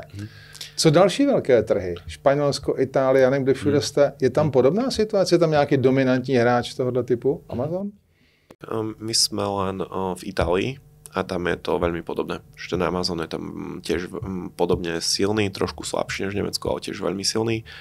A zase ako keby, ja by som povedal, že rozdiel medzi, dajme tomu, že Českom a Poľskom je menší ako medzi Českom a Nemeckom alebo Českom a Talianskom. Že tieto trhy častokrát majú zásadný dopad na e-commerce má to, že je tam akože podiel jedného dominantného marketplaceu, ja neviem koľko, ale dajme tomu, že 50% na celkovom ako e-commerce, to je akože, to tam hovorí o všetkom. Potom tí lokálni hráči fungujú častokrát spôsobom, že majú príliš veľký fokus na ten Amazon, malý fokus na direct to consumer, čiže akoby z toho pohľadu sa to do určitej miery dá brať ako výhoda, minimálne v dlhodobom horizonte alebo v tom akoby strategickom pohľade, že to je práve to, čo my chceme robiť a oni to majú nižšie v rebríčku priorit.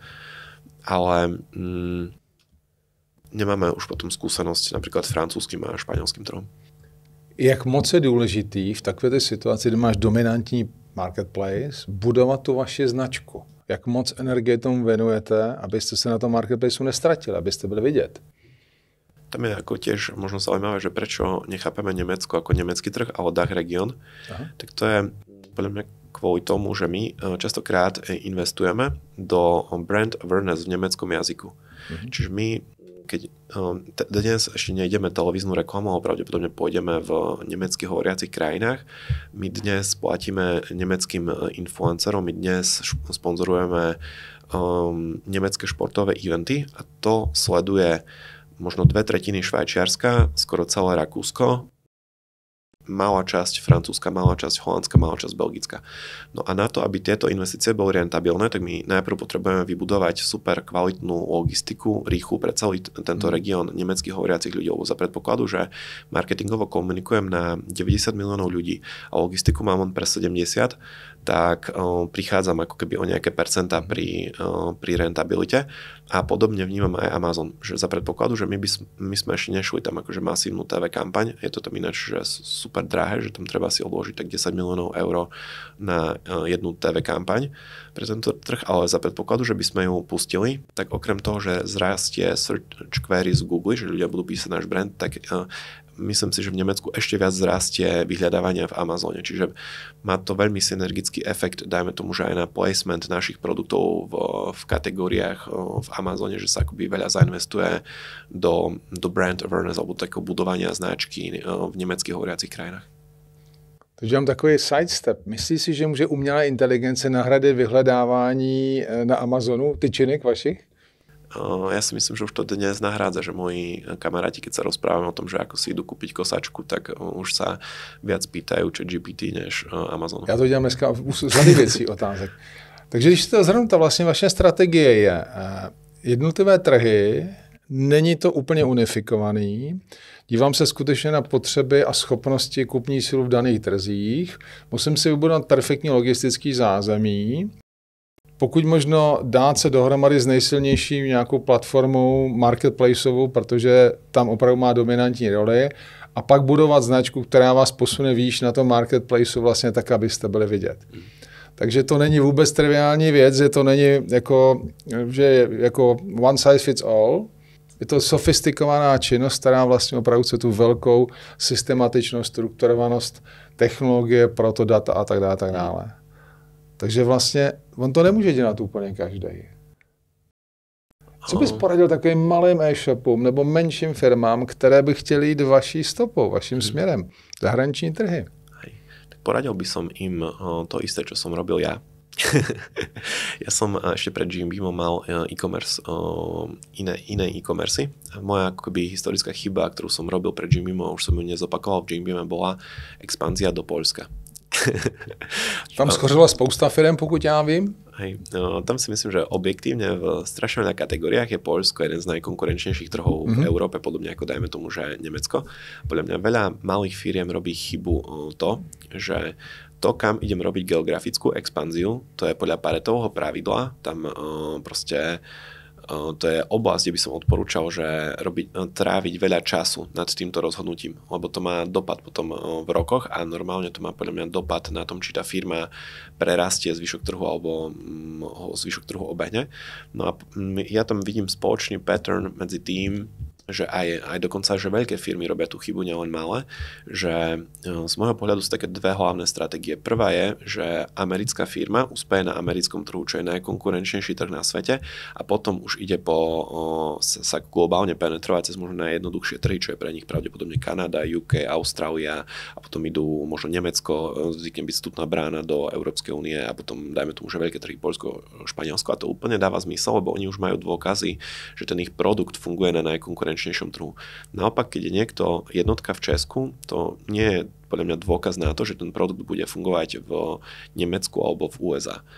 No a naša akoby stratégia bola, že my keď sme vznikli, tak my sme išli, na jednej strane sme robili relatívne detailné kalkulácie, že koľko nás stojí traffic, koľko stojí traffic v Maďarsku a koľko stojí traffic v Poľsku. Aký vieme dosiahnuť pravdepodobne konverzný pomer. Dajú sa získať akoby verejné dáta, koľko míňajú top traja inzerenti v danej krajine na výkonnostné kampane. No a tam je akoby množstvo verejne dostupných dát, prípadne keď máte akoby accountov v Mete alebo v Google, tak vám vedia ešte poskytnúť cez APIčka rôzne ďalšie dáta.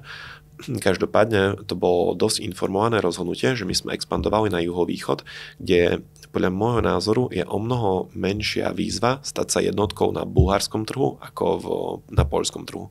Tým pádom keď sme išli na juhovýchod, tak sme sa relatívne rýchlo stávali jednotkami na tých juhovýchodných ľahších trhoch a rýchlejšie sme tie trhy preklopili do fázy cash cow, že nejak akoby trh, ktorý financuje našu ďalšiu geografickú expanziu, než keď by sme, dajme tomu, že sa doteraz trápili možno s našim prvým trhom Poľskom, tak my sme ako keby, dajme tomu, že ten bulharský trh preklopili do nejakej profitabilnej fázy už po pár mesiacoch a o možno 3 roky už je to akoby profitabilita vo vysokých absolútnych číslach.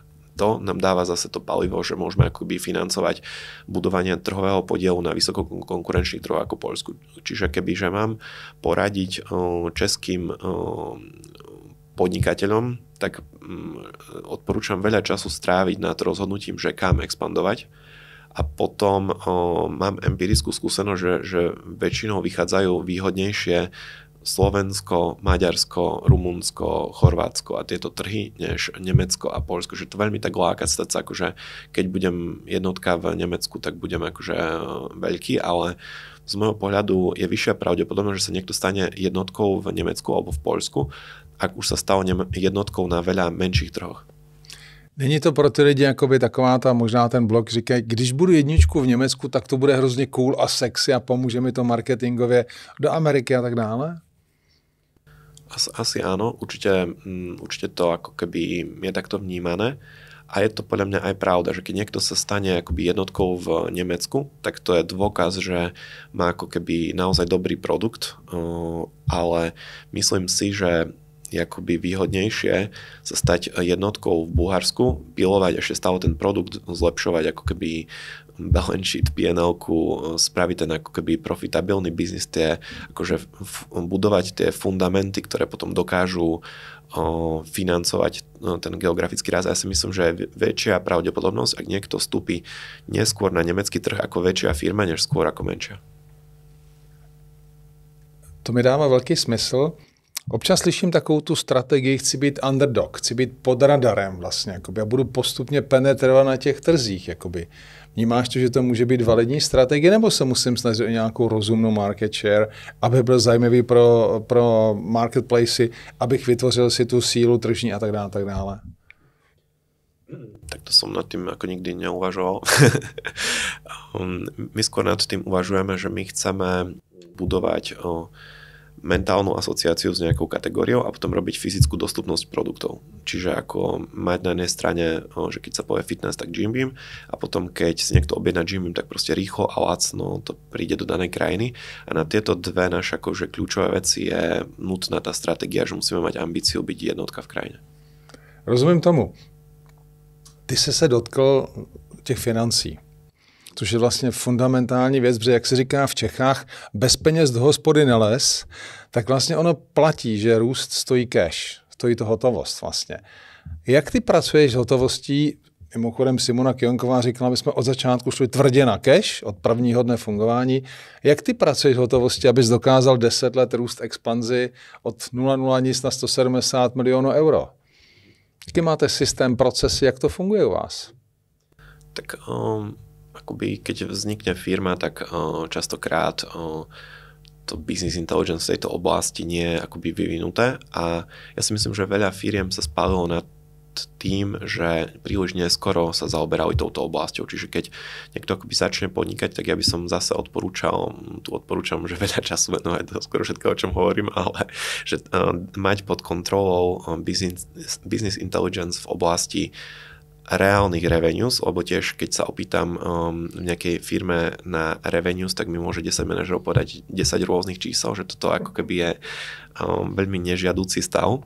Potom sa dostať k EBITDA a potom sa dostať k disponibilnému cash flow. Z môjho pohľadu na health check firmy sú toto akože 3 nejaké kľúčové KPIčka, ktoré si treba sledovať a ten disponibilný cash flow úplne prakticky je podľa mňa nejaký 13-týždňový plán, je, že prakticky vtedy vieme akože to zvrátiť, ale je veľmi vhodné si plánovať, ak firma už vyrastie do určitej škály, napríklad my už musíme robiť logistické projekty, ktoré stoja milióny eur a tam už zase potrebujeme aj dlhšie než rok, že rok je akože v rámci budžetu, tak sa robí aj plán disponibilného cash flow, ale dlhšie ako rok potrebujeme aj v kontexte veľkých investičných projektov do logistiky, ale každému podnikateľovi by som, čo je za mňa akože obrovská výzva toho jobu, že founder a CEO, je, že musí chápať podľa mňa veľa oblastí do určitej miery a je podľa mňa veľmi nežiaduce, ak si niekto myslí, že je akoby founder a CEO a všetko zdeleguje na svojho CFO a on to za neho všetko vybaví. Že... Oni většinou žádného CFO nemají. Oni mají většinou účetní, pak mají vrchní účetní, pak mají outsourcovaného nějakého finančního poradce. Takže souhlasím s tím, co říkáš. Ty se začal s financemi zabývat úplně od začátku startu? A kdy jsi najal vlastně CFO? V jaké fázi? Tak tiež to CFO, ako hovoríš, že sú firmy, ktoré majú 5 zamestnancov a ten, čo odovzdáva účtovníkovi bločky CFO. Čiže ten akože výraz je možno až nadužívaný na takých ako malých trhoch, ako je Česko a Slovensko. Ja som od začiatku, alebo tým, že ako keby moja tá expertíza bola business intelligence, tak ten business intelligence pracuje viac menej s účtovníckými dátami, alebo vo veľkom rozsahu. Já si dovolím ti vstoupit. Já nazývám business intelligence manažerský účetnictví, který vlastně tomu už lidi rozumí ještě víc, protože business intelligence vypadá jako hodně high level. Jo?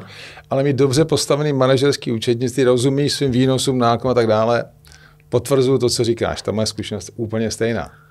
Čiže v podstate tá moja akoby expertíza, ktorú som spomínal, že na ne akoby budujem, tak ona veľmi úzko súvisí s účtovníctvom a veľmi úzko súvisí s manažerskými rozhodnutiami nad účtovníckymi dátami, čiže pochopeniu účtovníckych dát. Tým pádom si myslím, že som s tým začal ako relatívne, alebo skôr, než je štandardom v Česku a na Slovensku. Ale je to zase oblasť, ktorú treba akoby kontinuálne zlepšovať s veľkosťou firmy. Moje zkušenost je, že spousta podnikatelů, a nemluvím o jejich manažerských týmech, neví, k čemu je rozvaha. To je takový ten blbej report, který musíme dělat. Nehledí na to, že by měli nějaký plán cash flow. učíš ty tvoje lidi, aby ten tvůj manažerský tým rozuměl tomu a jak to děláš?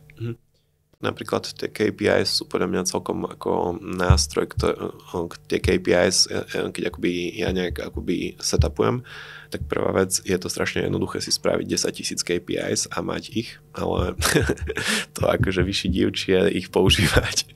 A na to, aby sa používali, tak ja častokrát ich skladám v kontexte, že na jednej strane je, čo nás to stojí a na druhej strane toho KPIčka je, čo nám to prináša. No a tým pádom, keď nastavím KPIčko napríklad cost per order v logistike, že všetky náklady, ktoré minieme na odoslanie jednej objednávky, tak to do určitej miery vytvára tlak na logistického direktora, aby chápal, že aké sú tam analytické účty, aké sú tam cost centra, koľko sa z čoho počíta, ako sa robia ako controlling napríklad prerozdeľuje určitý náklad medzi cost centrami, čiže moja metóda, ako učiť pracovať zvyšok firmy s týmito dátami je skôr cez ten business intelligence, že akoby ja po nich požadujem pochopenie a schopnosť riešiť anomálie v rôznych KPIs a na to, aby oni to riešili, oni musia chápať, že ako sa počítajú.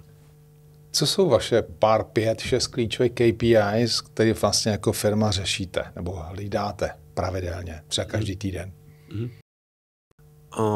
Dosť to záleží od pozície. Ja to mám tak spravené, že... High level, zkus na úrovni firmy teď, na úrovni tvojí a bordu. Hej. Tak tam tiež to máme, že jedné sú že rýchle, alebo že proste denné a niektoré sú že kvartálne, ročné. Čiže tie ako keby denné súvisia primárne s nejakými operations, že odoslané objednávky, rýchlosť webu, priepustnosť košíka alebo celý akože nákupný proces. Takže ich máte několik, málo na tú denodenní úroveň. Áno. Ja to mám spravené, že ja mám akoby relatívne veľa KPIs, ale mám tam ako keby, že sa mi akože robia color noty, ak je tam nejaká anomália. Tým pádom ja sa sústreďujem len na anomálie, ak ešte niekoľko dní sú po sebe nejaké anomálie.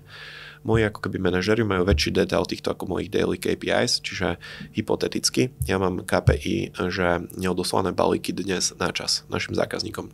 Že komitli sme sa, že doručíme do 24 hodín a to sa nestane pravdepodobne z tých 15 000 objednávok, ktoré sme dnes prijali pri 7. No a to je pre mňa je tam akceptovateľná hranica, že dajme tomu, že 10 z 15 000.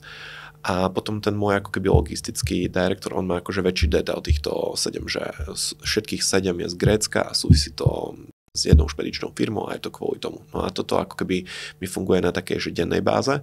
No a potom v takej ako keby dlhodobejšej báze, že v kontexte mesiacov a kvartálov, tak tam ja osobne sa sústreďujem, alebo ten vrcholový manažment na spokojnosť zákazníka, že tam je ako keby veľmi kľúčový ten ako základný fundament podnikania, že keď zákazníci majú radi ten produkt a tú službu, tak tá firma má akože vysoké predpoklady, že bude v dlhodobom horizonte prosperovať. No a potom je tam akože druhá časť toho tiež akoby finančné ukazovatele, čiže ja som si ako naštudoval veľa takých ako keby materiálov, ktorým som sa dostal, že čo je štandardom v reportingu v e-commerce a mám tam akože veľa týchto vecí z takých štandardných kuchárskych knížiek, že ako sa robí reporting pre e-commerce a mám tam aj veľa vecí, ktoré vznikli spôsobom, že ja som si chcel na niečo dávať extra pozor, lebo sa tam stala akože historicky chyba v našej organizácii, čiže tak som si napríklad vymyslel dlhodobé KPIčko, kde sledujem distribúciu mzdových nákladov v pomere voči gross profitu, že dajme tomu, že naše finance nás stojí 3% gross profitu. Naše IT nás stojí, dajme tomu... Ukazatel produktivity, v podstatě efektivity. To je super, a to už je opravdu, že to máš poměrně advanced funkci, jakoby rozvinutou funkci, protože tam se někteří v životě nedostanou. Super věc, k těm financím ještě. E-commerce je obecně vnímaná jako biznesová sféra, která má nízkou marži. To znamená, tvoje gross margin v té e-commerce se pohybuje někde, když jsem výrobce softwaru, tak se pohybují v řádech 60-80 plus. Kde se zhruba považuje a jako pohybuje vaše marže?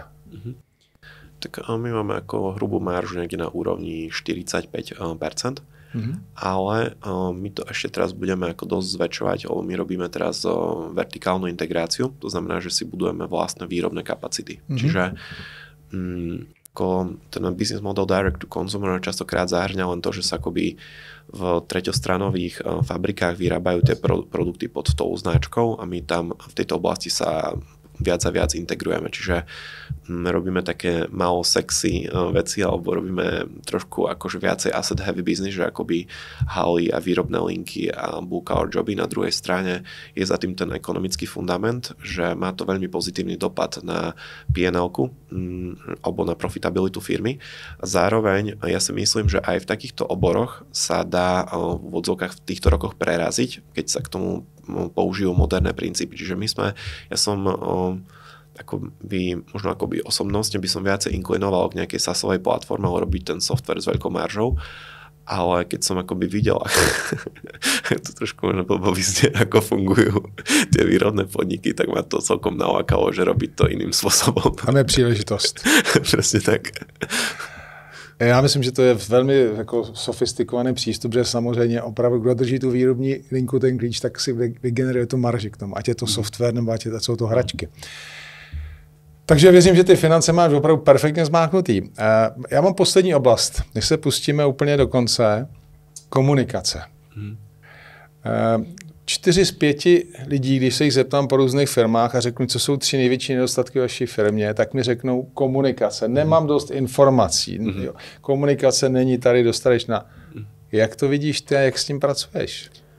Ja si myslím, že budeme asi 4 z 5. Ja by som možno typol aj 49 z 50. Šíriem, že ako snažíme sa s tým pracovať, ale určite to nie je ako keby dokonalé a tiež to viem, že to je manažerský evergreen, že proste v každej firme, keď sa alebo ty si povedal, že 4 z 5, ako nemáme asi presné dáta, ale bude to vysoké percento.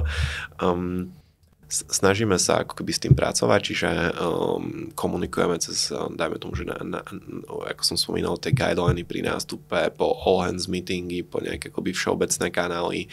Na druhej strane tiež tam ako treba robiť podľa mňa nejaký trade-off, že nezahlcovať tých ľudí s nevýznamnými informáciami, ale keď tá firma rýchlo rastie, tak podľa mňa to je akože väčšia pravdepodobnosť, že niekto povie, že chýba komunikácia, alebo tie komunikačné kanály sa podľa mňa ľahšie nastavujú v zabehnutejších organizáciách alebo v organizáciách, ktoré sa menej medziročne menia. Čiže my keď akoby vytvoríme, dajme tomu, že 130 nových pozícií za rok vo firme, tým pádom vytvoríme, dajme tomu, že nejakých 20 nových tímov, tým pádom rozdelíme zodpovednosti medzi akože väčšiu škálu menších špecialistov. S týmto akože super veľkým jobom sa musí oboznámiť celý zvyšok firmy, že toto už rieši nejaká iná osoba a tam si myslím, že akože vzniká veľa ako keby informačných asymetrií a nedorozumení, čiže ja si myslím, že úprimne, že to bude ako nedostatok aj našej organizácie. Tak jsem rád, že přiznáváš, že i vy máte prostor pro zlepšení, Jim Beam. Ale ještě, kde jsou vaše hlavní komunikační kanály? Je to Slack, je to e-mail, je to WhatsApp? Jak vlastně komunikujete? Multiprostředí, které je mezinárodní, nebo rozdistribuované do plochy a tak dále. Tak hlavný komunikačný kanál je Slack, čiže máme ako keby my v podstate máme, keď niekto nastupuje, aj komunikačný manuál, že ako komunikovať v rámci firmy. A tam sú hlavne vypichnuté možno odlišnosti oproti iným firmám. Čiže prvá vec je, že na úplne že zásadnú časť komunikácie využívame Slack a potom realizujeme offline meetingy alebo Google Hangout meetingy. No a napríklad, že takmer vôbec nevyužívame telefóny. Že to je ako keby vyslovene v guideline, že iba emergency veci maximálne párkrát do roka, že si akože telefonujeme na akoby mobily a v našom ERPčku si každý vie pozrieť viac menej každého telefónne číslo, ale proste sa využíva iba fakt, že veľmi zriedka. čo máme možno nejakú takú ďalšiu odlišnosť v organizácii. Keď niekto nastúpi, tak máme v guideline zadefinované, že nerobíme ani dlhé meetingy, ani pre veľa participantov. Čiže hneď prvá vec je, že maximálne 90-minútové meetingy. Ak má niekto ambíciu robiť 120 a viac minút, tak nech to rozbije na viac kratších meetingov. Potom, ak niekto má akoby, tiež je tam odporúčanie, že maximálne 5 participantov, že ak je 6 a viac participantov na meetingu, tak nech sa akože intenzívne zváži, či všetci tam majú čo povedať a či nestačí im iba nazdieľať notes z meetingu alebo ich informovať o nejakom výsledku toho meetingu. Jsme dneska na konci našeho velmi zajímavého rozhovoru, za který samozřejmě jsem vděčný. Zkus mi, Dalibore, prosím, říct 3 nějaké klíčové věci, které opravdu si myslíš, že vám umožní být tak dobrými, jak jste. Protože 170 milionů euro není náhoda. A tempo růstu 40% ročně. Bys měl vytáhnout 3 hlavní věci, na které ty se zaměřuješ a vidíš, že to byly opravdu ty hlavní faktory. Co by to bylo? Tak myslím si, že prvá vec by bola akoby fundamentálne, že v podstate v Európe v našej kategórii sú len 3 firmy, ktoré zvládli geografickú expanziu. Čiže tá prvá vec, ktorú podľa mňa robíme dobre, je, že vieme robiť geografickú expanziu. Že proste vytvoriť ako keby stať sa jednotkou na novom trhu. Potom všeobecne si myslím, že sme dobrí v produkte, že alebo to business intelligence využívame aj na competitive intelligence, market intelligence a proste zberáme, o tom sme sa dneska nebavili, ale my proste, podľa mňa sme veľmi dobrí v tom, že vieme, monitorujeme si desiatky tisíc kľúčových výrazov v našej kategórii, že o čom sa ľudia rozprávajú, čo dopytujú a vieme veľmi rýchlo vytvoriť produkt, ktorý akoby je ponúka na vysoký dopyt. Čiže podľa mňa naše tak akoby, že druhý secret sauce, ktoré asi sa pýtaš, je, že dokážeme na základe nášho ako keby business intelligence identifikovať, že teraz významne rastie na social mentions. Kurákové máslo, si spomínam minulý podcastu. Som v minulosti spomínal, hej. A tým pádom, že sme akoby rýchlo prinesieme produkt na trh, po ktorom je veľký dopyt, tak to v začiatkoch toho ako životného cyklu toho produktu nám prinesie veľkú maržu, veľký dopyt a rýchlo si vybudujeme market share. Čiže skvělý. Z môjho pohľadu úplne skvělý. A co byla ta třetí věc? Asi by som vypichol lidi v zmysle, že podľa môjho názoru sme ako keby, zase to neviem to akoby objektivizovať, ale myslím si, že máme dobrý systém identifikovania top talentu z trhu a následne nejakého rozumného investovania do ňoho. Že máme množstvo takých success stories, že niekto akoby pred 7 rokmi nastúpil ako junior do firmy, ktorá mala 40 ľudí a teraz akože má pod sebou 100 ľudí, alebo proste, že ako keby toto mňa aj osobne akoby veľmi teší, že máme také success stories vo firme. A druhá vec, že títo ľudia podľa mňa majú akoby naozaj veľký dopad na tie ekonomické výsledky. Já bych si dovolil dodat 4. faktor, který vnímám já, že máte CEO, který opravdu věcech přemýšlí, vzdělává se, rozvíjí se, chce to posunovat a neustále na tom pracuje. Takže to je Dalibor Cicman, který byl dnes hostem našeho podcastu. Moc děkuji, Dalibore. Ďakujem pekne za pekné slova na záver.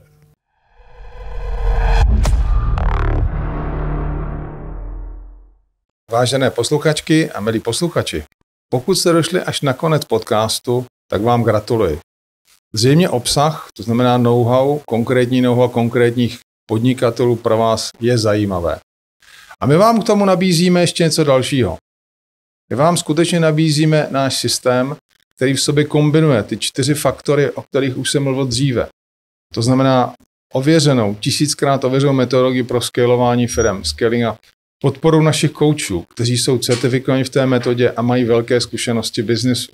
Software, který vlastně vám umí dát všechny čísla do jednoho balíčku a vy ho můžete každodenně vidět.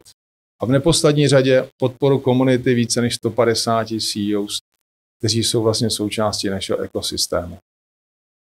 Takže stačí udělat tu konkrétní akci, to znamená jít na náš web www.scalabor.com a stáhnout si příslušné informace. tak neváhejte a udělejte to.